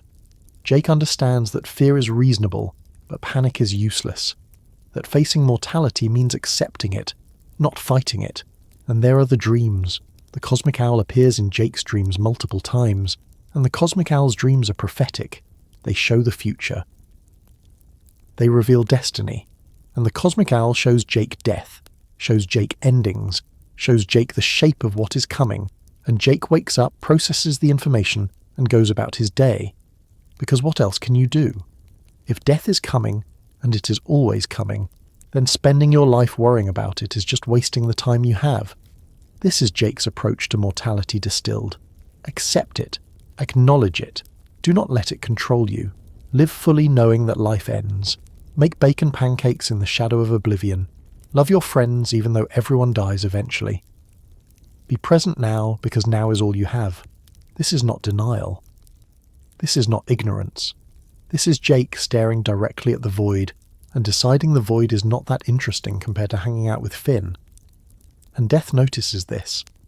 Death watches Jake navigate near-death experiences with grace and humour and remarkable composure. Death sees a being who understands what death represents, but does not let that understanding become burden. And maybe Death knows. Maybe Death has access to the records, to the cosmic ledger that tracks where souls go when they die.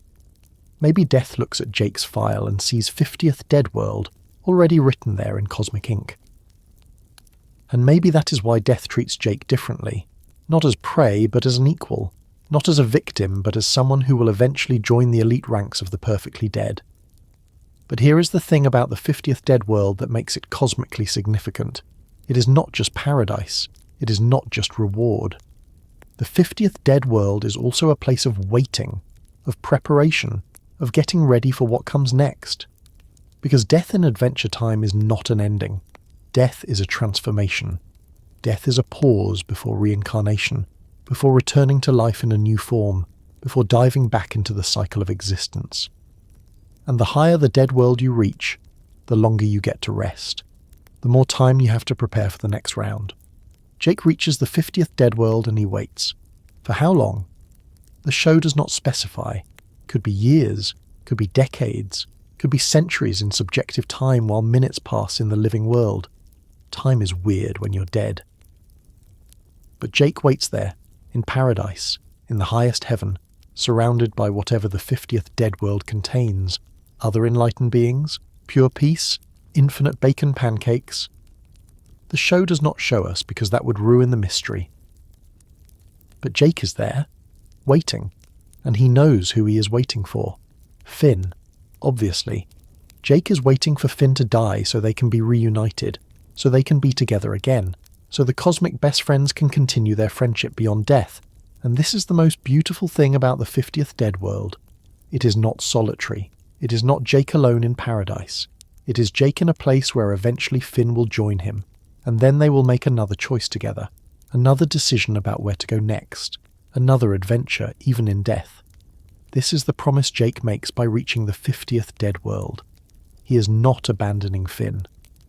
He is going ahead to prepare a place, to scout the territory, to make sure paradise is ready when Finn arrives. And when Finn finally dies, when Finn's time comes after a long full life, Jake will be there, waiting, ready to continue being best friends in whatever comes after life. And Death knows this. Death sees this unfolding. Death watches Jake die and ascend to the 50th Dead World, and Death probably smiles, if Death has a face that can smile. Because Death has been around for eternity. Death has collected countless souls. Death has seen every possible approach to mortality. And Jake's approach, casual and confident and completely unbothered, might just be Death's favourite. Because Jake proves that you can face death with grace, that you can look at the end of everything and shrug and ask if anyone wants to play cards. This is why death keeps appearing in Jake's life. Not to threaten, not to warn, but to witness. Death is bearing witness to a being who understands death so completely that death becomes just another acquaintance, just another entity in the cosmic bureaucracy, just another person Jake might play cards with if the opportunity arises. And when Jake finally dies for real, when his body gives out and his soul leaves Ooo forever, death is probably there, not to collect, not to judge, but to guide. To show Jake the way to the 50th Dead World, to deliver Jake to paradise personally because Jake earned that courtesy. Because Jake in life treated death with respect, but not fear. With acknowledgement, but not obsession. With the understanding that death is inevitable but not tragic. Just another transformation, just another change in the infinite series of changes that make up existence. Jake arrives at the 50th Dead World and he is home. Not home like the tree fort, not home like Ooo, but home in the deepest sense, the place where his soul was always heading, the destination that was always waiting. And Jake settles in, gets comfortable, probably stretches out because even in death Jake is going to be lazy about things, and he waits for his best friend to finish living so they can continue being best friends in whatever comes next. Because that is the point of the 50th Dead World. That is the purpose of the highest heaven. It is not about reward or punishment. It is not about earning paradise through virtue or power.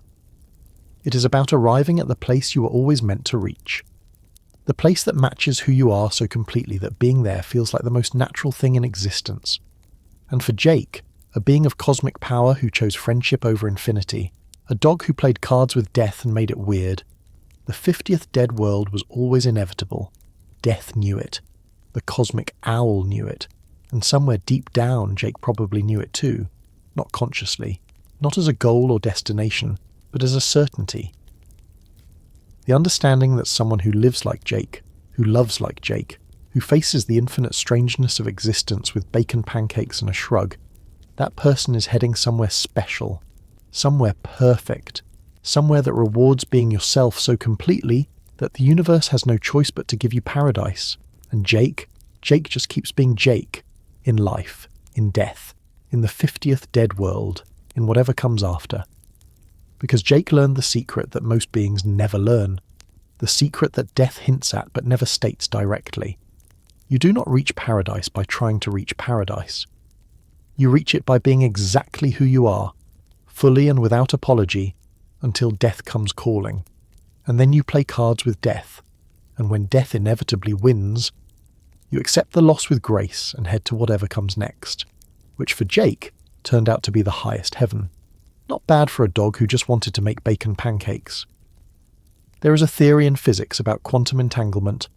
Two particles become connected at the quantum level, and after that connection is made, changing the state of one particle instantly affects the other, no matter how far apart they are. Distance becomes meaningless. Space itself cannot separate them.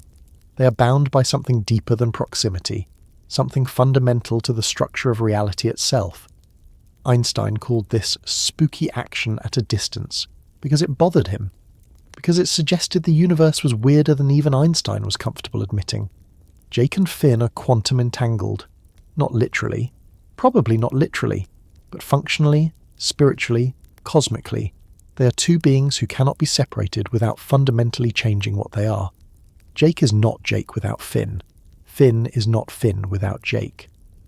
And the universe seems to understand this, seems to have written their connection into the fabric of reality, because no matter what happens, no matter where they go, they always find their way back to each other. In life, in death, in whatever comes after death. This is not hyperbole. This is not sentimentality. This is observable fact within the logic of adventure time. Jake is a cosmic being with reality-warping abilities and infinite potential, and Jake uses that cosmic power almost exclusively in service of one human boy. Everything Jake is, everything Jake could be, everything Jake chooses to be, it all revolves around Finn. And this might be the most cosmically significant thing about Jake, that a being of infinite possibility chose to make his entire existence finite and specific, and centered on one friendship. Let's start with what Jake is to Finn, because Jake is not just a friend. Jake is brother, raised alongside Finn by Joshua and Margaret after Finn was found as a baby in the woods. Jake is father figure, the older presence who teaches Finn about life and women, and how to navigate the weird world of Ooo. Jake is best friend, the person Finn tells everything, the constant companion on every adventure. Jake is therapist, the one who talks Finn through breakups and existential crises, and the crushing weight of being a hero. Jake is home, the presence that makes anywhere feel safe because Jake is there.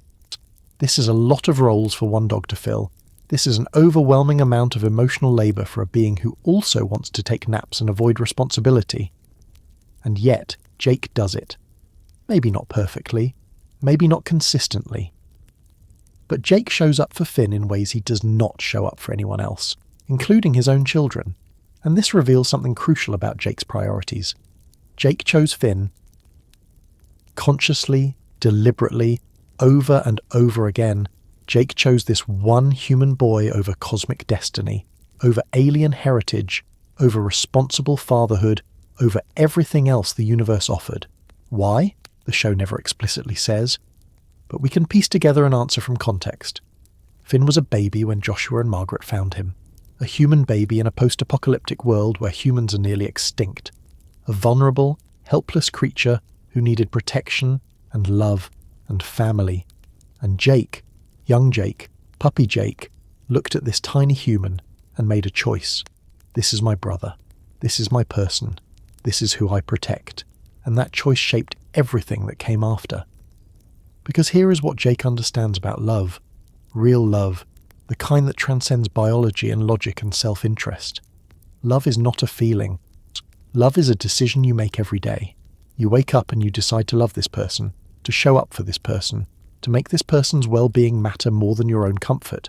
And Jake makes that decision about Finn every single day for decades, through childhood and adolescence and adulthood, through easy times and hard times, through moments when loving Finn is simple, and moments when it requires sacrifice. And Jake sacrifices constantly for Finn, not dramatically, not with big speeches about how much he's giving up. Jake just quietly, consistently, chooses Finn over other options. Jake could explore his alien heritage. He chooses to stay home with Finn. Jake could focus on being a better father to his own children. He chooses to keep adventuring with Finn. Jake could use his cosmic powers to reshape Ooo, to become important, to pursue destiny. He chooses to make bacon pancakes with Finn instead. Every single one of these choices is Jake saying, through action rather than words, that Finn matters more than anything else. And Finn knows this. Finn feels this. Finn builds his entire sense of self around the certainty that Jake will be there, that Jake will support him, that Jake will never abandon him no matter how weird things get. And this certainty is what allows Finn to be a hero. Because Finn knows that even if he fails, even if he messes up, even if the whole world turns against him, Jake will still be there. Jake will still love him. Jake will still be home. This is the bedrock of Finn's psychology. Jake is the foundation on which Finn's entire personality is built. Take away Jake and Finn collapses. Not immediately, not obviously. But slowly, inevitably. Finn without Jake would lose the core of who he is. We see this in episodes where they are separated. Finn becomes anxious, uncertain, unable to function at his normal level. Not because Finn is weak, but because Finn is half of a whole, and the other half is missing. And Jake is the same. Jake without Finn is aimless. Jake loses his sense of purpose. Jake's entire life is structured around Finn's needs, Finn's adventures, Finn's growth as a person. When Finn is not around, Jake does not suddenly pursue other interests or develop his own identity separate from Finn. Jake just waits. He fills time until Finn comes back. He exists in a holding pattern because being Jake only makes sense in relation to being Finn's best friend. This is codependency. This is two beings who need each other so completely that they cannot function independently. And normally, in stories about relationships, this would be portrayed as unhealthy, as something to overcome, as a problem to solve through personal growth and boundary setting and learning to be complete as individuals. But Adventure Time does not do that. Adventure Time says this codependency is beautiful, is cosmically significant, is exactly what both of them need. Because Jake and Finn are not learning to be independent, they are learning to be interdependent. They are demonstrating that needing someone is not weakness, that building your life around another person is not failure if that person builds their life around you too. That cosmic entanglement is not a problem to solve, but a gift to cherish. Jake and Finn do not need to learn to be whole without each other. They are already whole together. Consider the key moments of their friendship. The times when one of them faced death or danger or existential crisis, and the other one showed up. Finn constantly throws himself into dangerous situations to protect Jake. Jake stretches himself literally and figuratively to keep Finn safe. They save each other so many times that keeping count becomes meaningless. Every adventure is another iteration of the same dynamic. Finn and Jake against the world, against the weird, against whatever Ooo throws at them. But the most important moments are not the dramatic rescues. The most important moments are the quiet ones. Jake talking Finn through his first breakup. Finn helping Jake deal with feeling old. Jake teaching Finn about relationships using weird metaphors involving pies and trains. Finn listening to Jake's rambling philosophy and actually learning from it. These are the moments that define their friendship. The moments when nothing dramatic happens, when no one needs saving, when they are just two beings existing in the same space and being better for it. Jake is Finn's therapist, which is hilarious because Jake is not qualified to be anyone's therapist. Jake's advice is often questionable, his life lessons are weird, his philosophy is internally contradictory. But Jake is Finn's therapist anyway because Finn needs someone to talk to, and Jake is always there to listen. And somehow, impossibly, Jake's terrible advice often works. Not because the advice is good, but because Jake delivers it with such confidence that Finn believes it, and belief in the Land of Ooo might be more powerful than correctness. Take Jake's advice about relationships. Jake tells Finn to play it cool, to not seem too interested, to maintain mystery. This is objectively bad relationship advice. This is manipulation dressed up as strategy. But Jake says it with such certainty that Finn tries it. And sometimes it works, not because the strategy is sound, but because confidence is attractive. And sometimes it fails spectacularly, teaching Finn that maybe Jake's advice should be taken with several grains of salt. Either way, Finn learns, and Jake is there to help process whatever happens. Or take Jake's philosophy about not worrying, about accepting that life is strange and you cannot control everything, and sometimes you just have to roll with it. This is actually solid advice, but Jake learned it through lazy self-interest, not through deep contemplation. Jake does not worry because worrying is too much work, but Finn hears it as wisdom. Finn takes Jake's casual approach to cosmic strangeness and internalizes it as life philosophy. And Finn becomes better for it, more relaxed, more able to handle the infinite weirdness of existence without spiraling into anxiety. Jake is teaching Finn enlightenment through the back door. Jake is sneaking cosmic wisdom into casual conversation, and Finn is learning to be like Jake, learning to take things less seriously, learning to laugh at the absurdity. Learning that making bacon pancakes is a valid response to existential dread, and this might be the greatest gift Jake gives Finn. Not protection, not adventure, but perspective. The understanding that you can face infinite strangeness and still be okay because you choose to be okay. But Finn teaches Jake things too. This is not a one-way relationship. Finn teaches Jake about heroism, about caring when you could be apathetic, about trying when you could be lazy, about showing up even when showing up is hard. Jake is naturally inclined toward avoiding responsibility, toward taking the easy path, toward letting other people deal with problems. But Finn pulls Jake into heroism. Finn makes Jake better by example, by caring so much that Jake cannot help but care too. Finn also teaches Jake about mortality in a weird way. Finn is human. Finn will age and die long before Jake does, because dogs live longer than humans in Oo's strange biology, or maybe because Jake's alien DNA extends his lifespan. Either way, Finn is the more fragile one. Finn is the one who can actually die permanently. And watching Finn risk himself constantly, watching Finn throw himself into danger over and over, this teaches Jake about courage. About facing mortality with grace, about living fully even when life is short, and eventually, inevitably, Finn dies, not young. The show gives us glimpses of older Finn, middle-aged Finn, Finn who lived a full life, but eventually Finn dies, and Jake is still alive, and for the first time in decades, Jake is alone. The person he built his entire existence around is gone. The human boy who became his entire world has moved on to whatever comes next, and Jake has to figure out how to be Jake without Finn.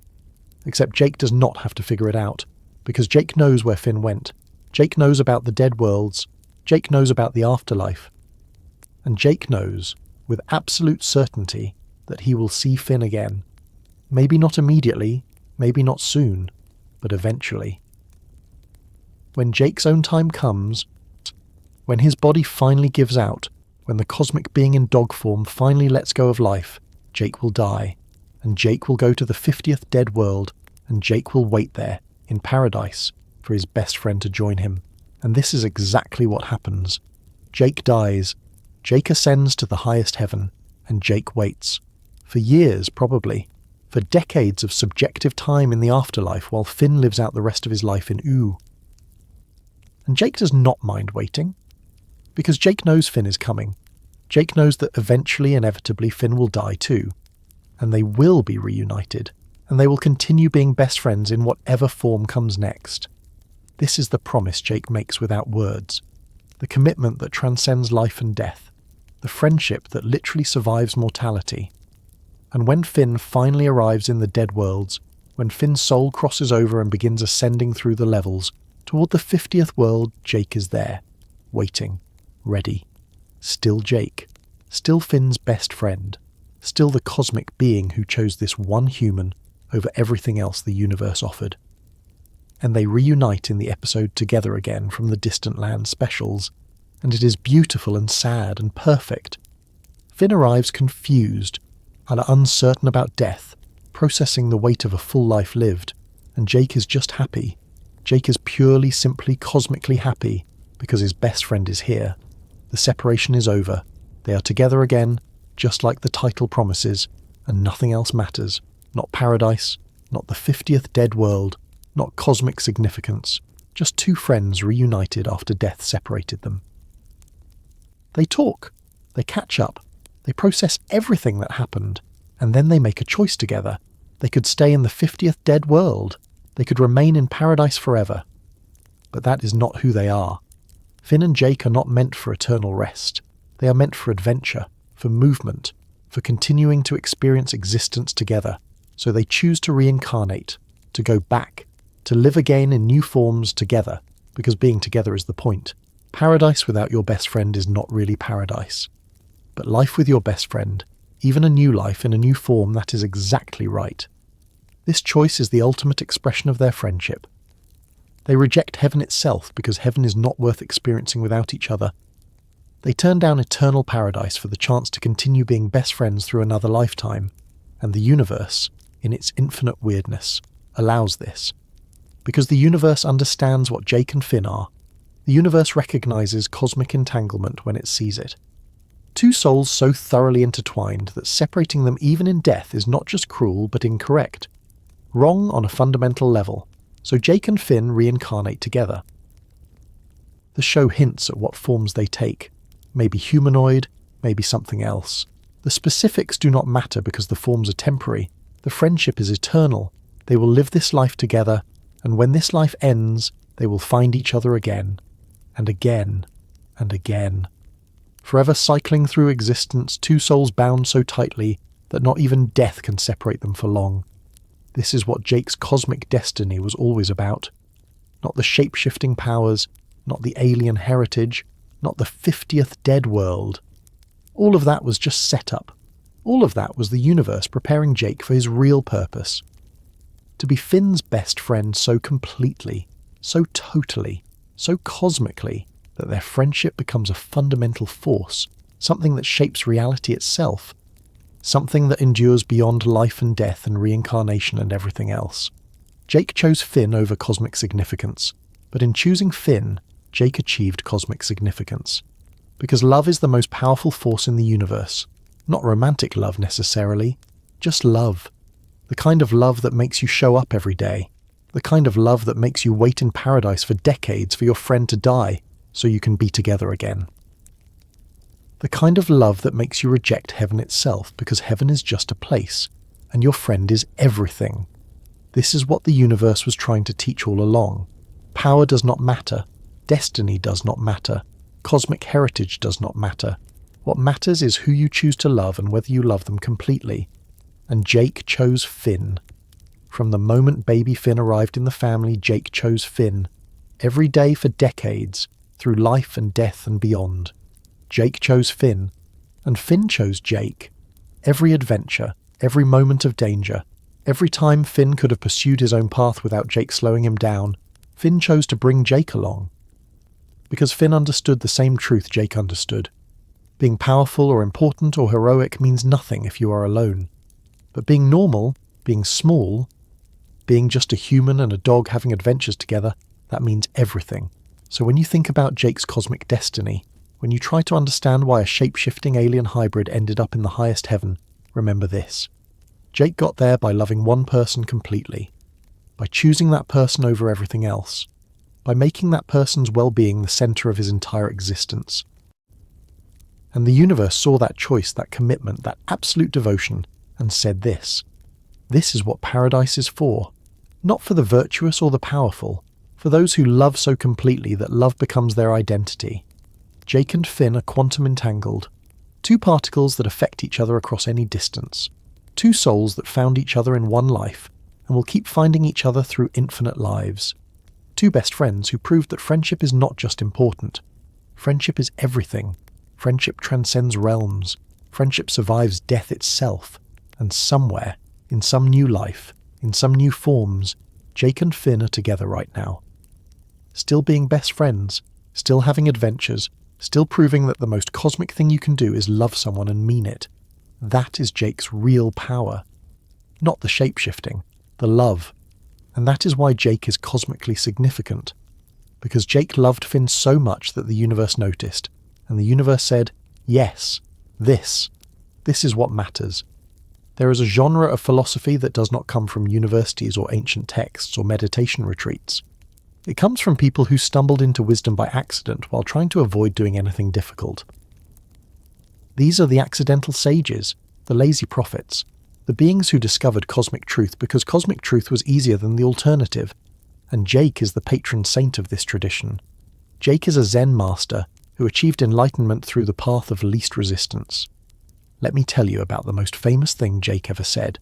5 words that contain more wisdom than entire philosophy textbooks.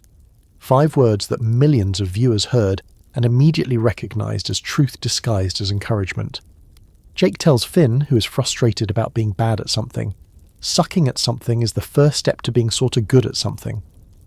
And this sentence, this beautiful piece of wisdom, encapsulates everything about Jake's philosophy. It is true, it is helpful, it acknowledges that growth is a process, and it is delivered with such casual confidence that you do not realize you are being taught until the lesson has already taken root. This is Jake's method. He teaches without teaching.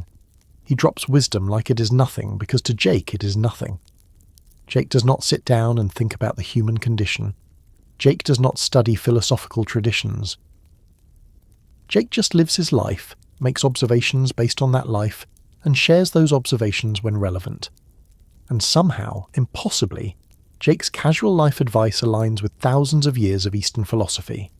Jake is doing Taoism without knowing what Taoism is. Jake is practicing Buddhism without ever encountering Buddhist teachings.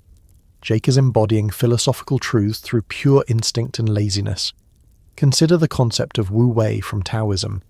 Wu Wei translates roughly to effortless action, or action without action. It is the idea that the most effective way to move through life is by not forcing things, by flowing with circumstances rather than fighting against them, by doing what needs to be done without striving or struggle. This is advanced philosophy.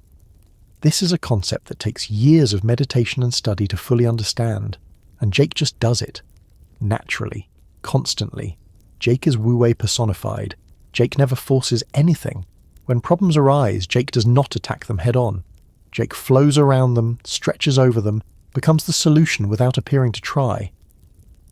When challenges present themselves, Jake does not fight harder.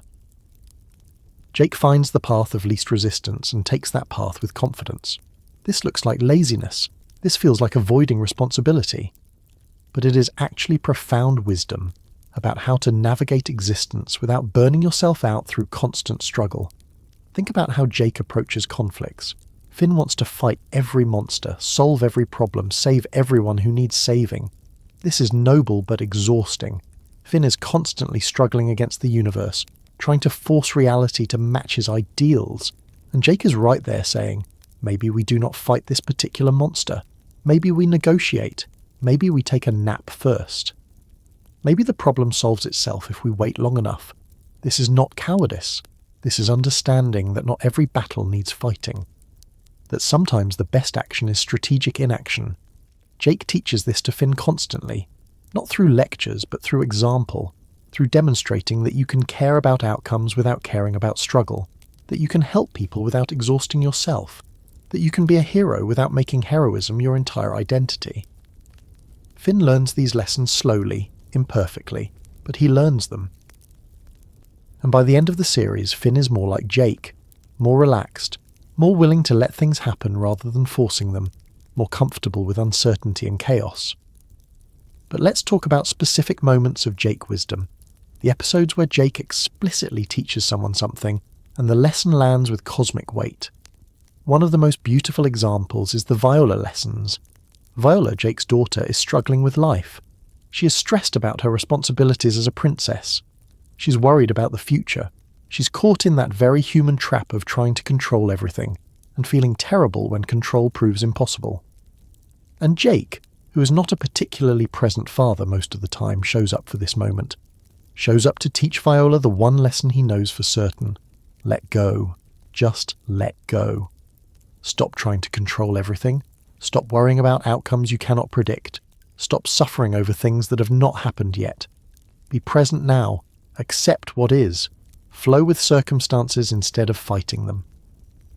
This is the lesson Jake teaches Viola, and he teaches it through music and meditation and just being there with her. And Viola learns. She lets go. She relaxes into uncertainty. She accepts that she cannot control the future, but she can choose how she experiences the present. This is Buddhist teaching. This is the core of mindfulness practice.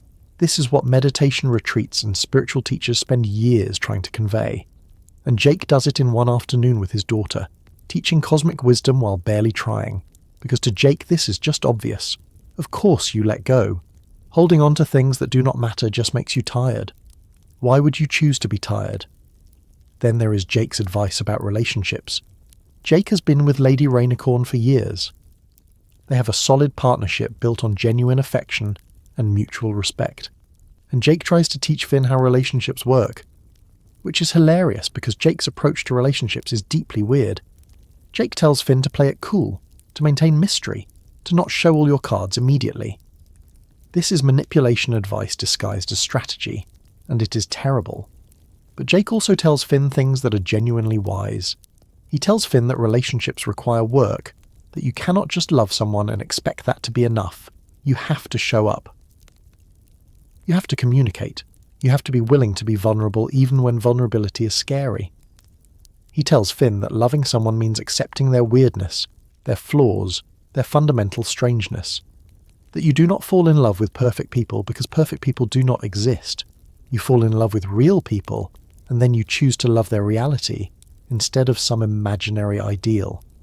This is wisdom Jake learned through experience, through being with Lady Rainicorn, who is literally a different species who speaks a different language and phases through solid matter.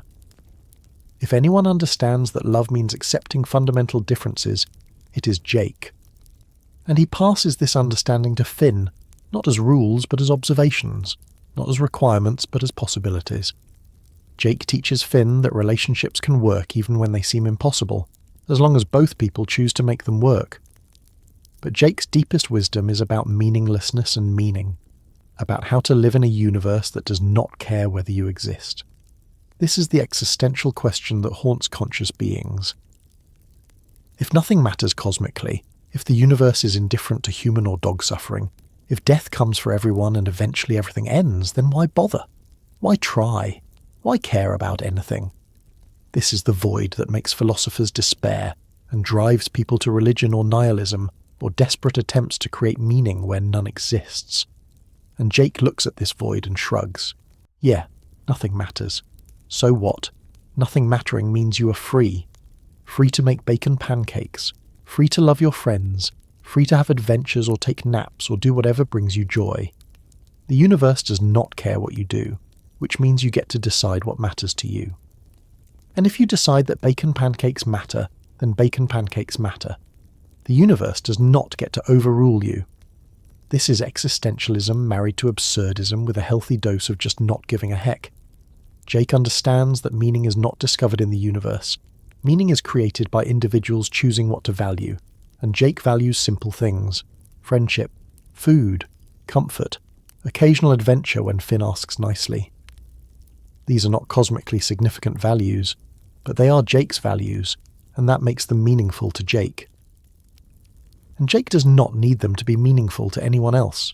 Jake also embodies the concept of beginner's mind from Zen Buddhism. The idea that you should approach everything with the openness and curiosity of a beginner, without preconceptions or assumptions. Jake does this naturally because Jake does not plan ahead. Jake does not carry expectations into situations.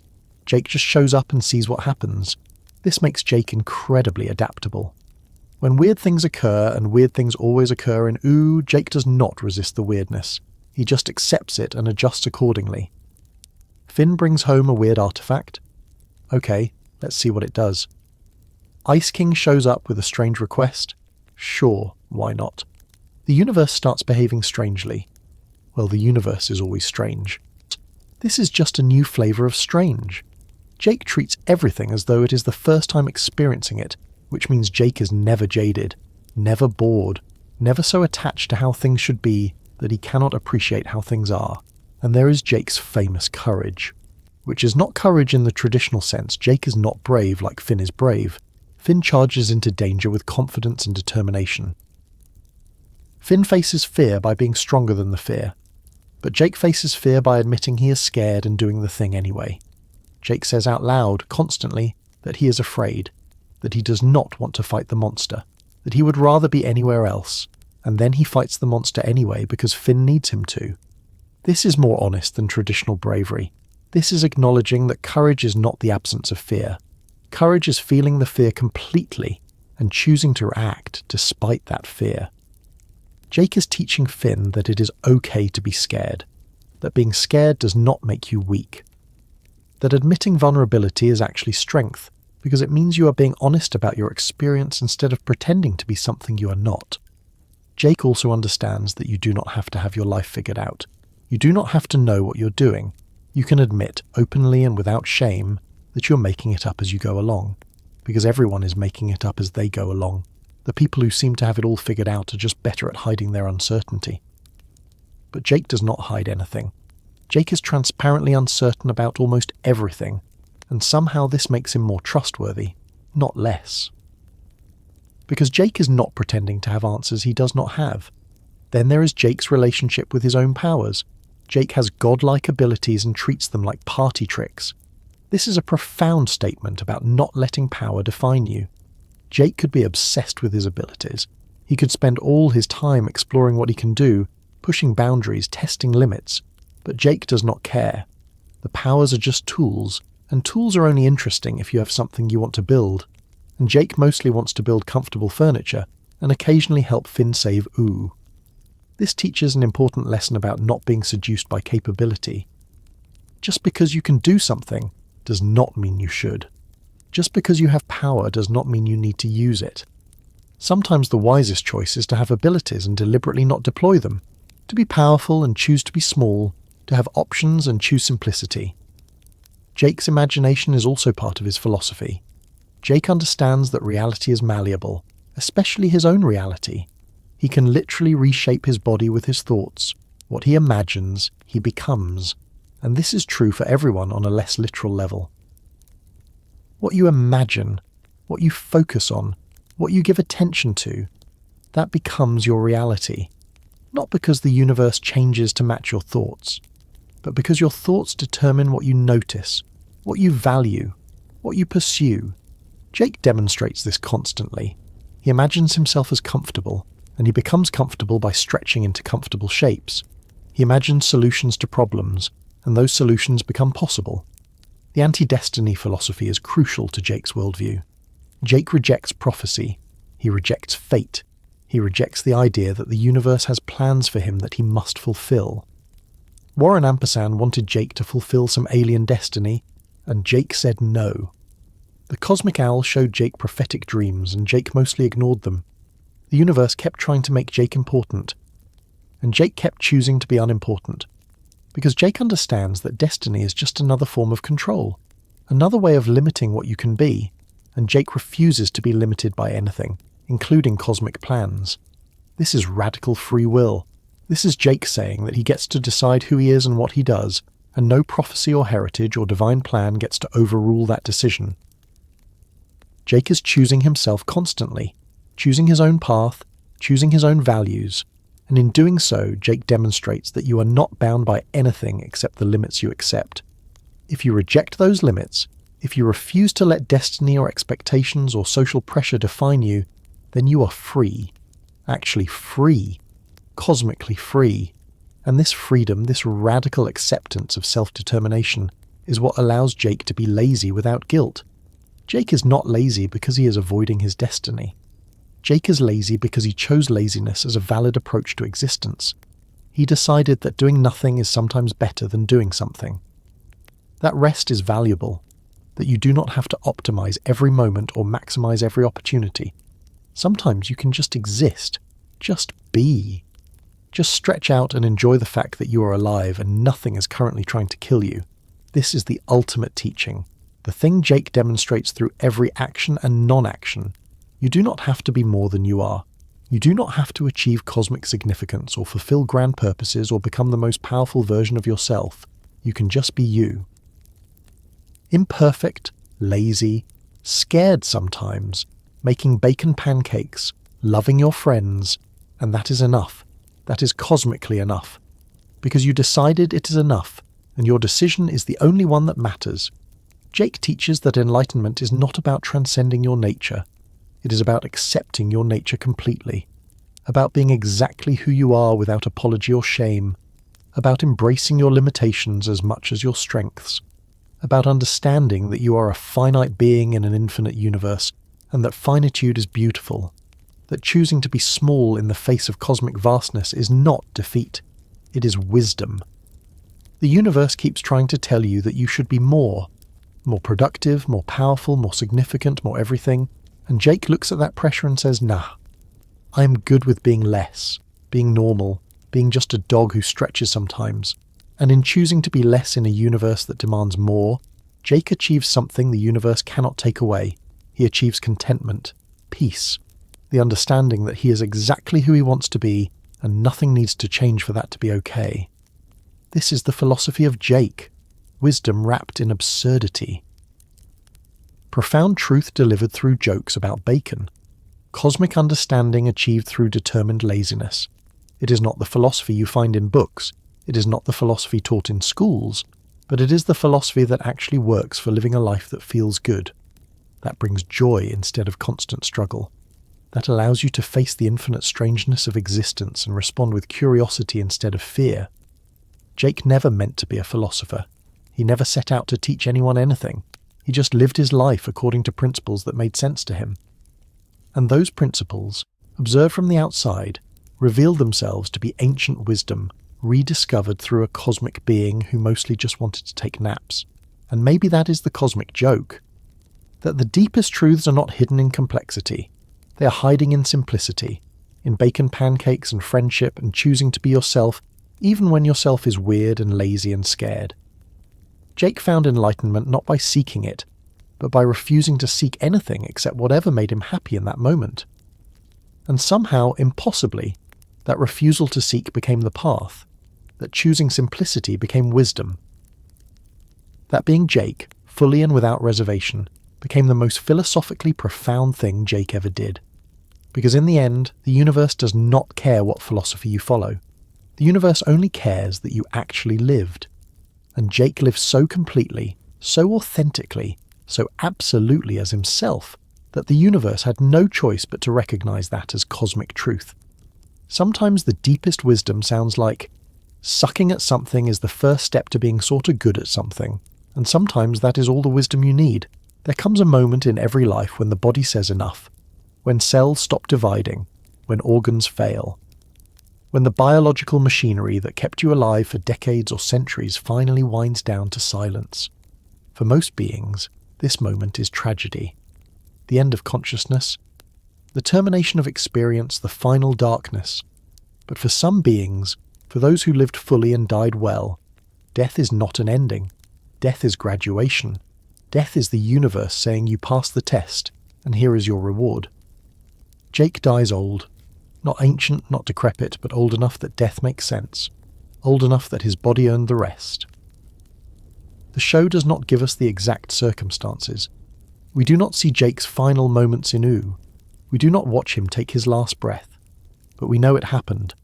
We know that eventually, inevitably, Jake's long, strange life came to its natural conclusion. His heart stopped. His brain ceased firing. The cosmic being in dog form let go of physical existence and moved on to whatever comes next.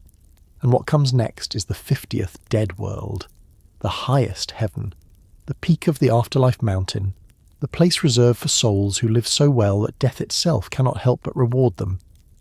Jake arrives there not through striving, but through being.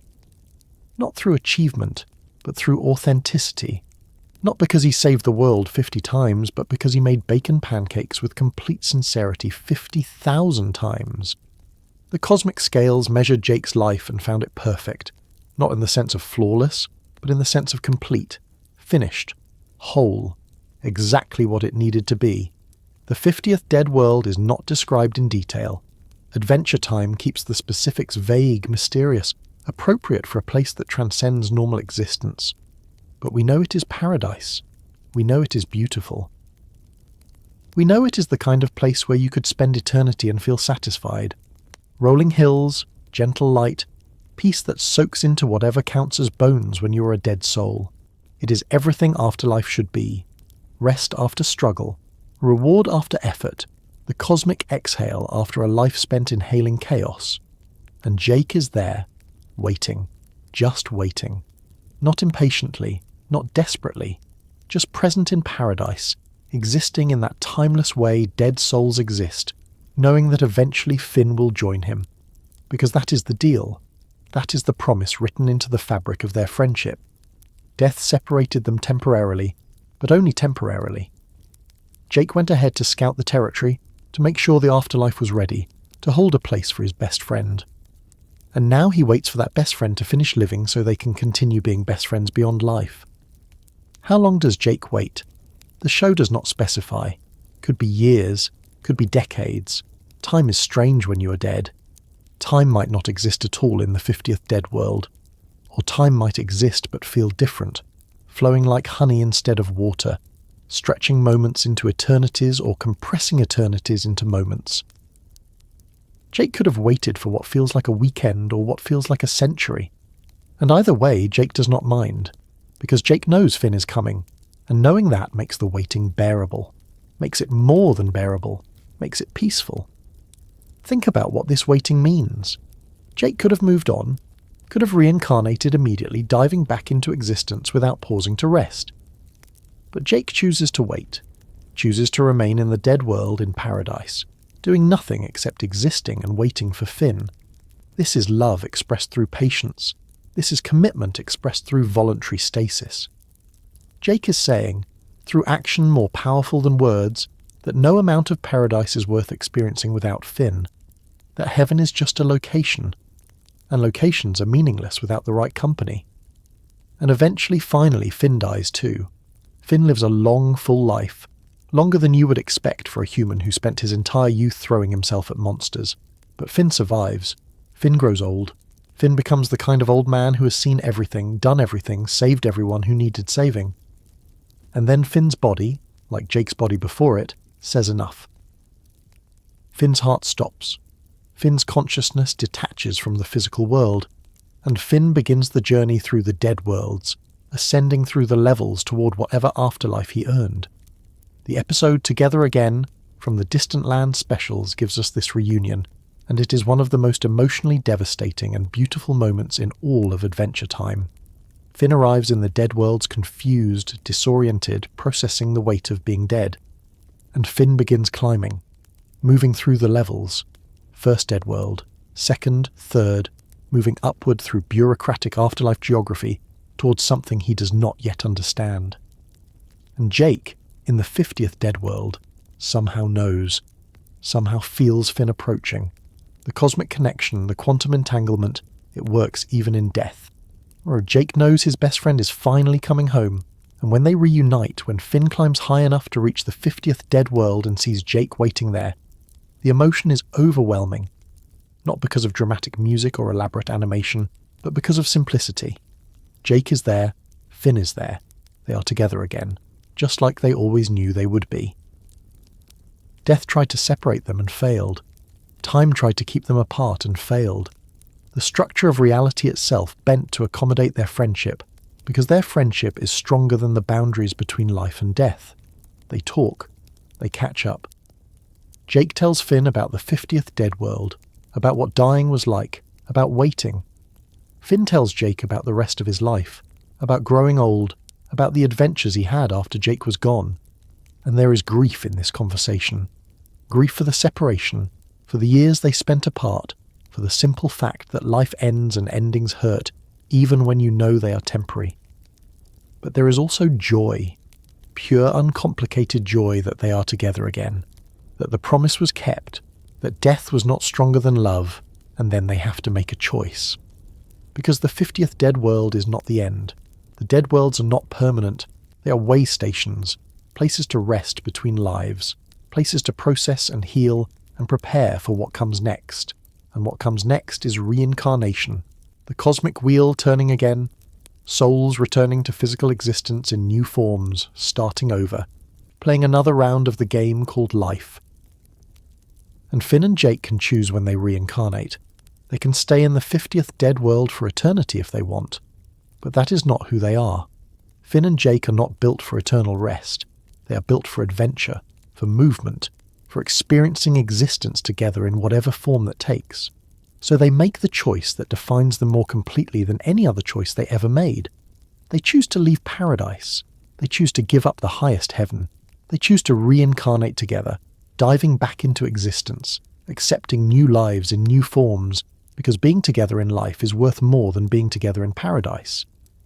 This choice is radical. This is rejecting everything the afterlife offers. This is saying that enlightenment and peace and eternal reward are not as valuable as having adventures with your best friend.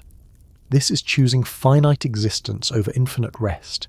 This is saying that life, messy and painful and temporary as it is better than death, perfect and peaceful and eternal as it might be. Because life is where the bacon pancakes are. Life is where the adventures happen. Life is where you can be together in forms that can touch and laugh and experience the world. And the universe allows this.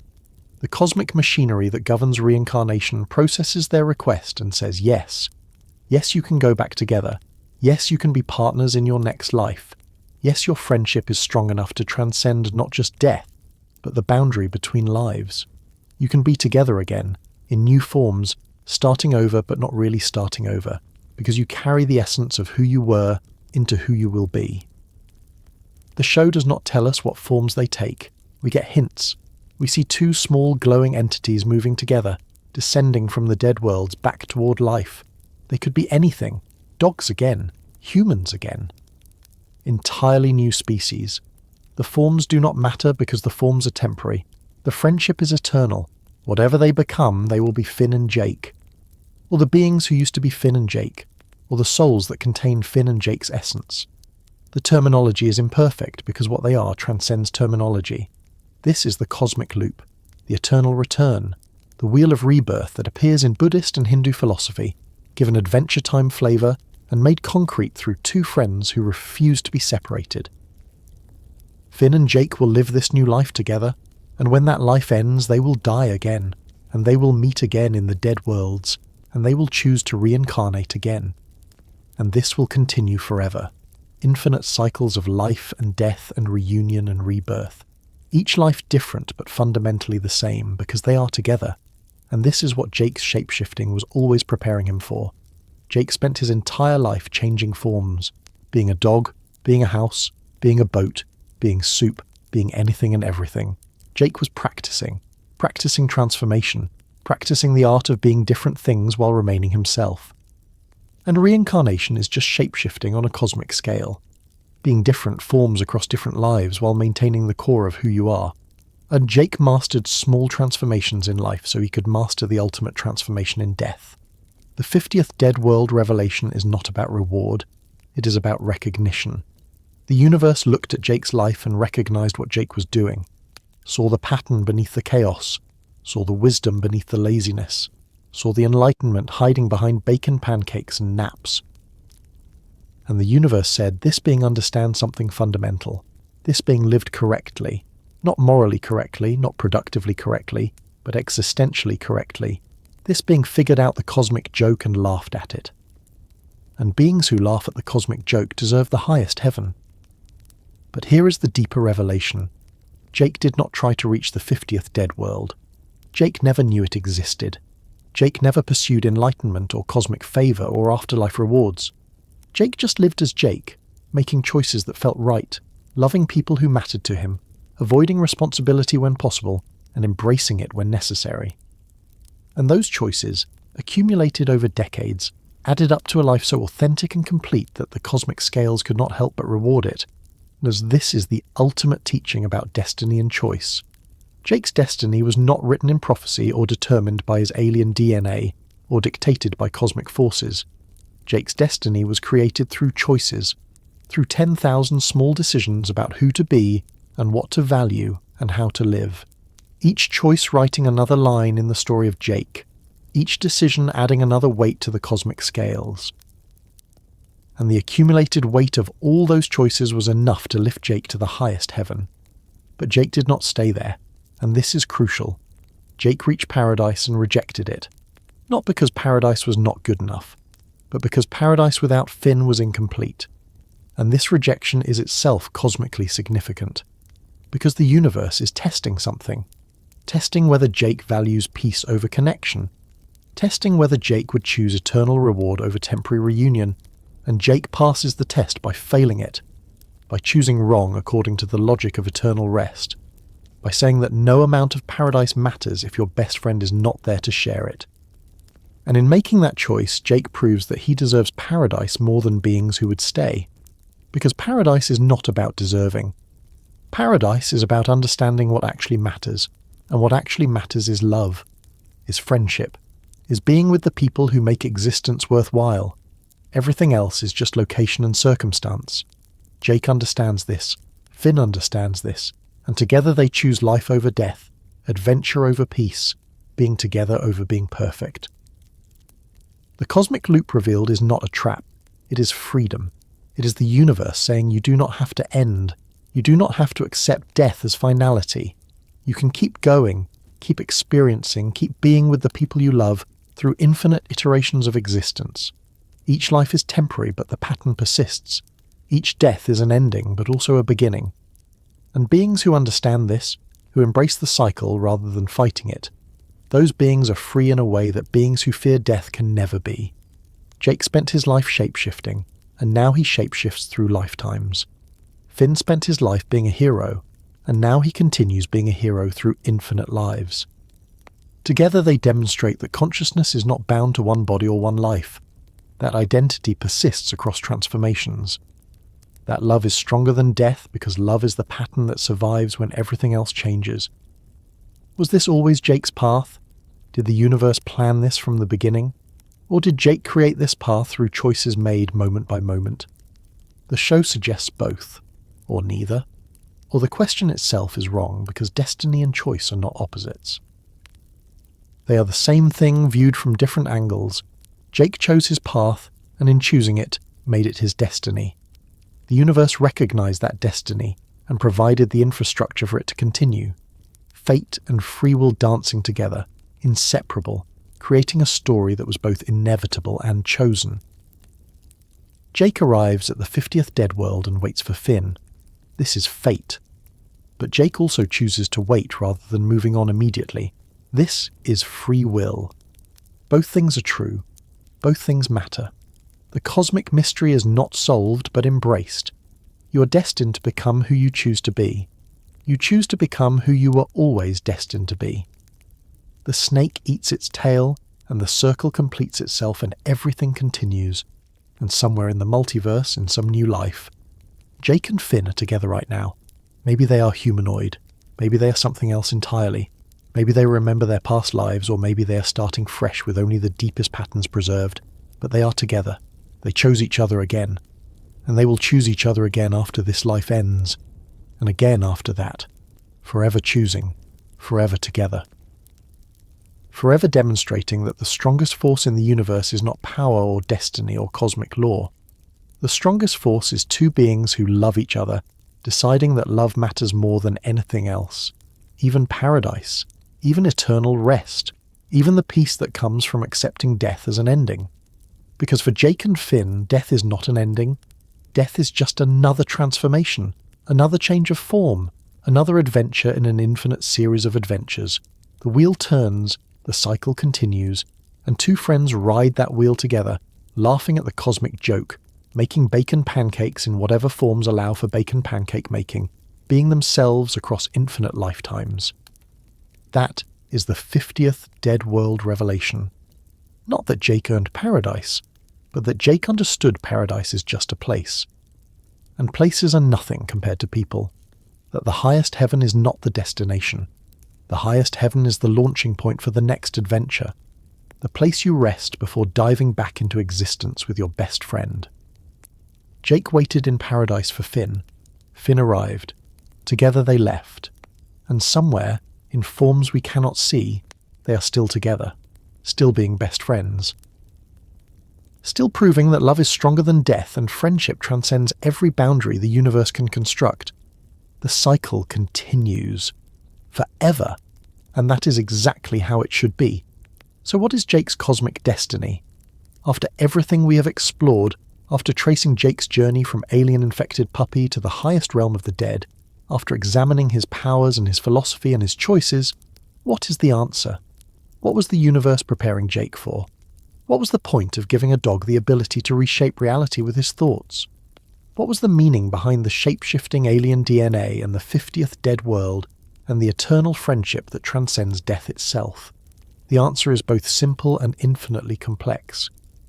Jake's cosmic destiny was to choose love over power, to choose friendship over infinity, to choose being exactly who he was over being everything he could have been. That is it. That is the whole cosmic plan. The universe gave Jake godlike abilities and infinite potential and alien heritage, connecting him to dimensions beyond Earth, and Jake's destiny was to look at all of that and say, nah, I would rather make bacon pancakes with my best friend. This sounds anticlimactic. This sounds like a waste.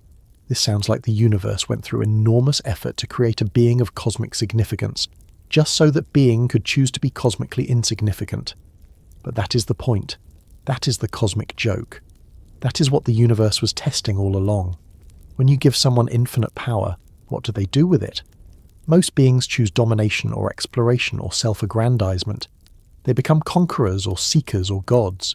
But Jake chose breakfast. Jake chose naps. Jake chose Finn. And in choosing finite small things over infinite cosmic possibilities, Jake achieved something that beings of pure power never manage. He achieved happiness, contentment, peace with who he was and what he wanted from existence. Jake became enlightened not through seeking enlightenment, but through refusing to seek anything except what made him happy in each moment. He reached the highest heaven not by climbing toward it, but by staying grounded in earthly love and friendship until the weight of that love lifted him naturally to paradise. Let's trace how all the pieces fit together. Jake is born from violence, from Warren Ampersand's bite infecting Joshua with alien DNA. This violence could have defined Jake, could have made him bitter or angry or obsessed with his alien heritage. But Jake transforms that violence into gentleness.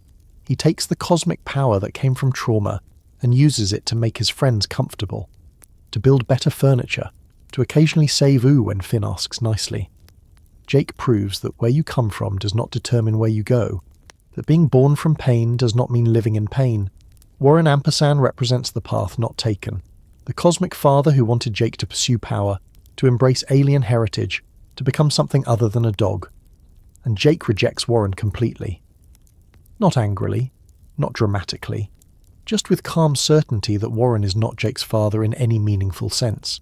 That biology creates bodies, but families create people. That Joshua's love matters more than Warren's DNA.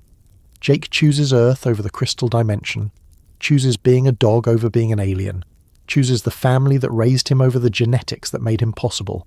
And this rejection is Jake defining himself, saying clearly and without compromise that he gets to decide who he is. That cosmic heritage does not create obligation.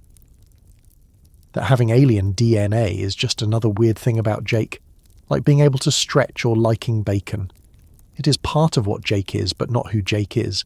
And who Jake is remains entirely Jake's choice. Then Jake becomes a father himself, and has to confront whether he will repeat Warren's pattern or break it. And Jake breaks it, but imperfectly. Jake is present sometimes, but not always. Jake loves his children, but also loves Finn more. Jake gives his kids freedom and wisdom, and the understanding that cosmic power is not the point, but he also fails them by not being there consistently, by choosing adventure over responsibility, by being half cosmic being and half man-child, and letting the man-child win too often. But Jake breaks the cycle where it matters most. Warren was pure absence. Warren was using others for personal benefit. Warren was selfishness crystallized. Jake is present enough. Jake loves openly enough. Jake teaches his children that power is not the point, even if he teaches this accidentally, by never using his power for anything important. and Jake's children grow up free to be whoever they want, free from the weight of cosmic expectation, free to be Charlie or T, V or Viola or Kim Kil-wan or Jake Jr. instead of being mini Warrens or mini Jakes. And that freedom, that permission to be themselves, is Jake's real gift to his children. Jake's shape-shifting powers represent infinite possibility made flesh. Jake can be anything, literally anything. A house, a boat, soup, a giant, a microscopic organism, any form his imagination can conceive. This should make Jake the most dangerous being in Ooo. This should make Jake a god. But Jake uses godlike power to avoid doing dishes. Jake applies reality warping abilities to making slightly more comfortable naps. Jake has the cosmic cheat codes, and he uses them to make breakfast. And this is not waste. This is wisdom. Because Jake understands that power is meaningless without purpose. That ability without application is just burden. That being able to do everything does not mean you should do anything. So Jake chooses small applications for infinite power. He chooses to use cosmic abilities for earthly purposes. He domesticates the extraordinary by making it boring. And in doing so, Jake achieves something that gods never manage. He remains himself. He stays grounded. He does not let power change who he fundamentally is. Jake's philosophy is accidental enlightenment. Jake never studies Buddhism or Taoism or existentialism, but Jake embodies all of them through pure instinct. Wu Wei, the effortless action. Beginner's mind, the constant openness to new experience. Existential freedom, the understanding that you create your own meaning. Jake does all of this naturally because Jake refuses to make life complicated. Life is already complicated. Why add philosophical complexity on top of inherent weirdness? Better to just accept the weirdness and make pancakes. Jake teaches this philosophy to Finn without meaning to teach anything. Jake just lives his life, and Finn observes and learns. Learns that you do not have to take everything seriously, that cosmic significance is overrated, that making bacon pancakes with complete sincerity is as valid as saving the world with dramatic heroism. Maybe more valid because bacon pancakes are honest. They do not pretend to be more than they are. They are just food you make for someone you love, and that simplicity contains more truth than any grand gesture. And Jake's friendship with Finn is the core of everything, the foundation on which Jake's entire existence is built. Jake is a cosmic being with infinite potential, and Jake uses that potential almost exclusively in service of one human boy. Everything Jake is and does and chooses revolves around Finn, not in an unhealthy codependent way, although it is definitely codependent, but in a beautiful way, in a way that demonstrates what love actually is, not a feeling that comes and goes, but a decision you make every single day to show up, to be present, to make someone else's well-being matter more than your own comfort. Jake chooses Finn over everything, over his alien heritage, over his own children sometimes, which is complicated and painful, but also true, over cosmic destiny, over exploring his powers, over being important. Jake looks at everything the universe offers and chooses this one human boy, this one friendship, this one connection that makes existence meaningful. And in choosing Finn so completely, Jake achieves cosmic significance despite trying to avoid it. Because love is cosmically significant. Friendship transcends realms. Showing up for someone every day for decades is the most powerful magic in existence. And when death separates them, it is only temporary. Jake dies first and goes to the 50th dead world and waits. Waits in paradise for his best friend to finish living. Does not move on. Does not reincarnate immediately. Just waits because no amount of paradise is worth experiencing without Finn. And Finn eventually dies and climbs through the dead worlds to reach Jake. And they reunite in the highest heaven and immediately choose to leave. They reject paradise for the chance to continue being best friends in new forms. They turn down eternal rest for another round of temporary existence. And this choice is the ultimate expression of their cosmic destiny. They were always meant to find each other. To love each other so completely that not even death could separate them permanently. To demonstrate that the strongest force in the universe is not power or destiny or cosmic law. The strongest force is two beings choosing each other again and again across infinite lives. Jake's cosmic destiny was never about fulfilling prophecy. It was never about pursuing his alien heritage or maximizing his powers or becoming cosmically important. Jake's destiny was exactly what Jake chose, to be a dog who loved his best friend.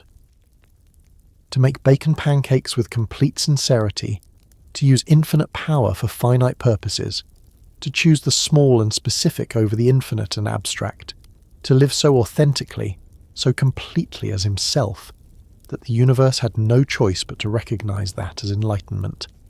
The 50th Dead World was not a reward Jake earned through effort. It was recognition of what Jake already was. The cosmic scales measuring not Jake's achievements, but Jake's being. Not what Jake accomplished, but how Jake existed. And Jake existed perfectly, not flawlessly, not without mistakes or failures or moments of selfishness and laziness, but perfectly in the sense of completely. Wholly. Jake was Jake so thoroughly that the universe could not categorize him as anything else. Could not compare him to ideals or standards or expectations. Jake was just Jake, and being just Jake turned out to be exactly enough. This is the radical statement Adventure Time makes about destiny and significance. You do not need to be extraordinary. You do not need to fulfill grand purposes or achieve cosmic importance, or leave lasting marks on history. You just need to be yourself completely, and love the people who matter to you. Do that well enough, long enough, sincerely enough, and the universe calls it enlightenment, calls it worthy of paradise, calls it cosmically significant even though you spent most of your time making breakfast and taking naps. Jake proves that the cosmic joke is not a joke. It is truth wrapped in absurdity. The universe is weird and beautiful and ultimately meaningless except for the meaning you create. And the meaning you create through love and friendship and showing up for people is as valid as any meaning anyone has ever created through power or achievement or grand cosmic plans. More valid, maybe, because love is honest. Love does not pretend to be more than it is. Love is just choosing someone and meaning it. So what can we learn from Jake's cosmic destiny? What does this story teach us about living in a universe that does not care whether we exist? Maybe this, that you are not defined by your potential.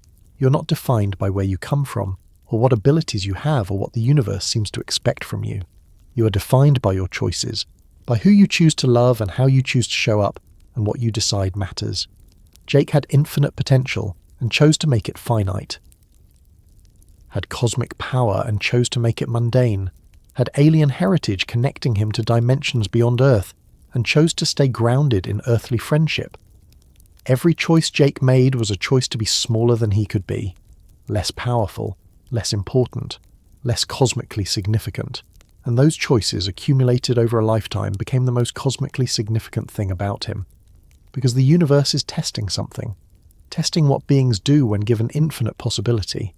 Most beings choose to expand, to dominate, to become as large as their potential allows. But Jake chose to contract, to be specific, to be exactly who he wanted to be instead of everything he could be. And the universe looked at that choice and said, yes, this is wisdom, this is enlightenment.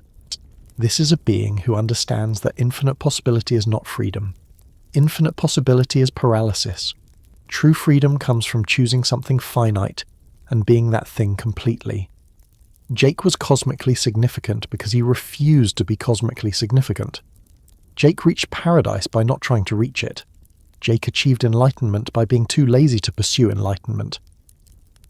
Everything about Jake's destiny is paradox wrapped in absurdity, and that absurdity reveals truth, the truth that you do not need to be special to matter, that being ordinary is extraordinary when you do it without apology, that making bacon pancakes for your best friend is as valid a life purpose as saving the world or exploring dimensions or fulfilling prophecies. So where are Jake and Finn now? In what forms do they exist? The show does not tell us because the forms do not matter. Somewhere in the multiverse, in some life, they are together. They chose to reincarnate together. They rejected paradise for partnership. And they will continue choosing each other through infinite lives because that is what cosmic entanglement means. That is what love does. It binds souls so tightly that separation becomes impossible. You can die and reincarnate and change forms and forget your past lives, and still the pattern persists. Still you find each other. Still you are together. And maybe that is happening right now. Maybe in some parallel dimension or distant future, Two beings are meeting for the first time and feeling immediate connection without knowing why. Feeling like they have known each other forever even though they just met. And maybe that feeling is real. Maybe that is Jake and Finn recognizing each other across the boundaries of new lives. Maybe the cosmic pattern expressing itself again. Maybe love surviving another transformation. Or maybe they remember. Maybe in their new forms they carry memories of past lives, of being a human boy and a magic dog who had adventures together in the Land of Ooo. Maybe they look at each other and remember the tree fort and the candy kingdom and fighting the lich and making bacon pancakes and dying and reuniting in the 50th dead world and choosing each other again. Maybe memory survives reincarnation for bonds this strong. Either way, they are together. That is the certainty. That is Jake's cosmic destiny fulfilled in perpetuity. Not a destiny that ends when achieved, but a destiny that continues forever. Jake and Finn finding each other, loving each other, being best friends across infinite iterations of existence. The cycle that has no beginning and no ending. The love that transcends death and life and every boundary the universe can construct. This is what the cosmic dog teaches us. That love is the point. That friendship matters more than power. That being exactly who you are, flaws and all, is enough. More than enough. Cosmically enough.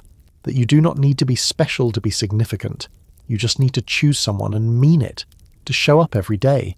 To make bacon pancakes with sincerity. To be present even when being present is hard. Jake was a dog who could reshape reality with his thoughts. And Jake used that ability to make his best friend comfortable. To build slightly better furniture. To occasionally help save Ooo when Finn asked nicely. And that was enough. That was cosmically enough. That earned Jake the highest heaven and eternal reunion with his best friend and infinite lives together doing it all again. So maybe the question is not what is Jake's cosmic destiny. Maybe the question is what is yours? What do you choose? What matters enough to make it the center of your existence? Who do you love enough to keep choosing across infinite lives? What bacon pancakes are you making with complete sincerity? Because the universe is watching. The cosmic scales are measuring. And when your time comes, when your body says enough and your soul moves on to whatever comes next, the universe will look at your life and ask one question. Did you love? Did you show up? Did you choose someone or something and mean it? Jake said yes. Jake loved Finn so completely that the universe called it cosmically significant. Jake showed up every day for decades.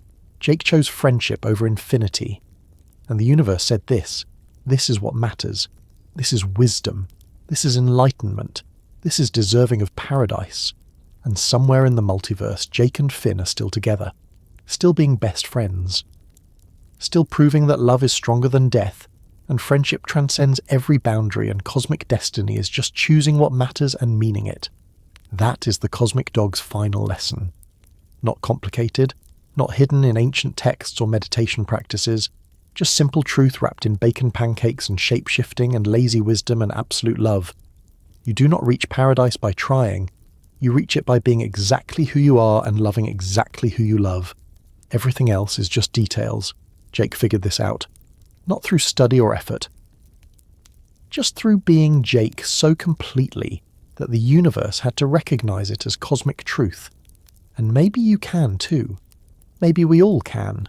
Maybe the cosmic joke is that enlightenment is available to anyone willing to make bacon pancakes with complete sincerity.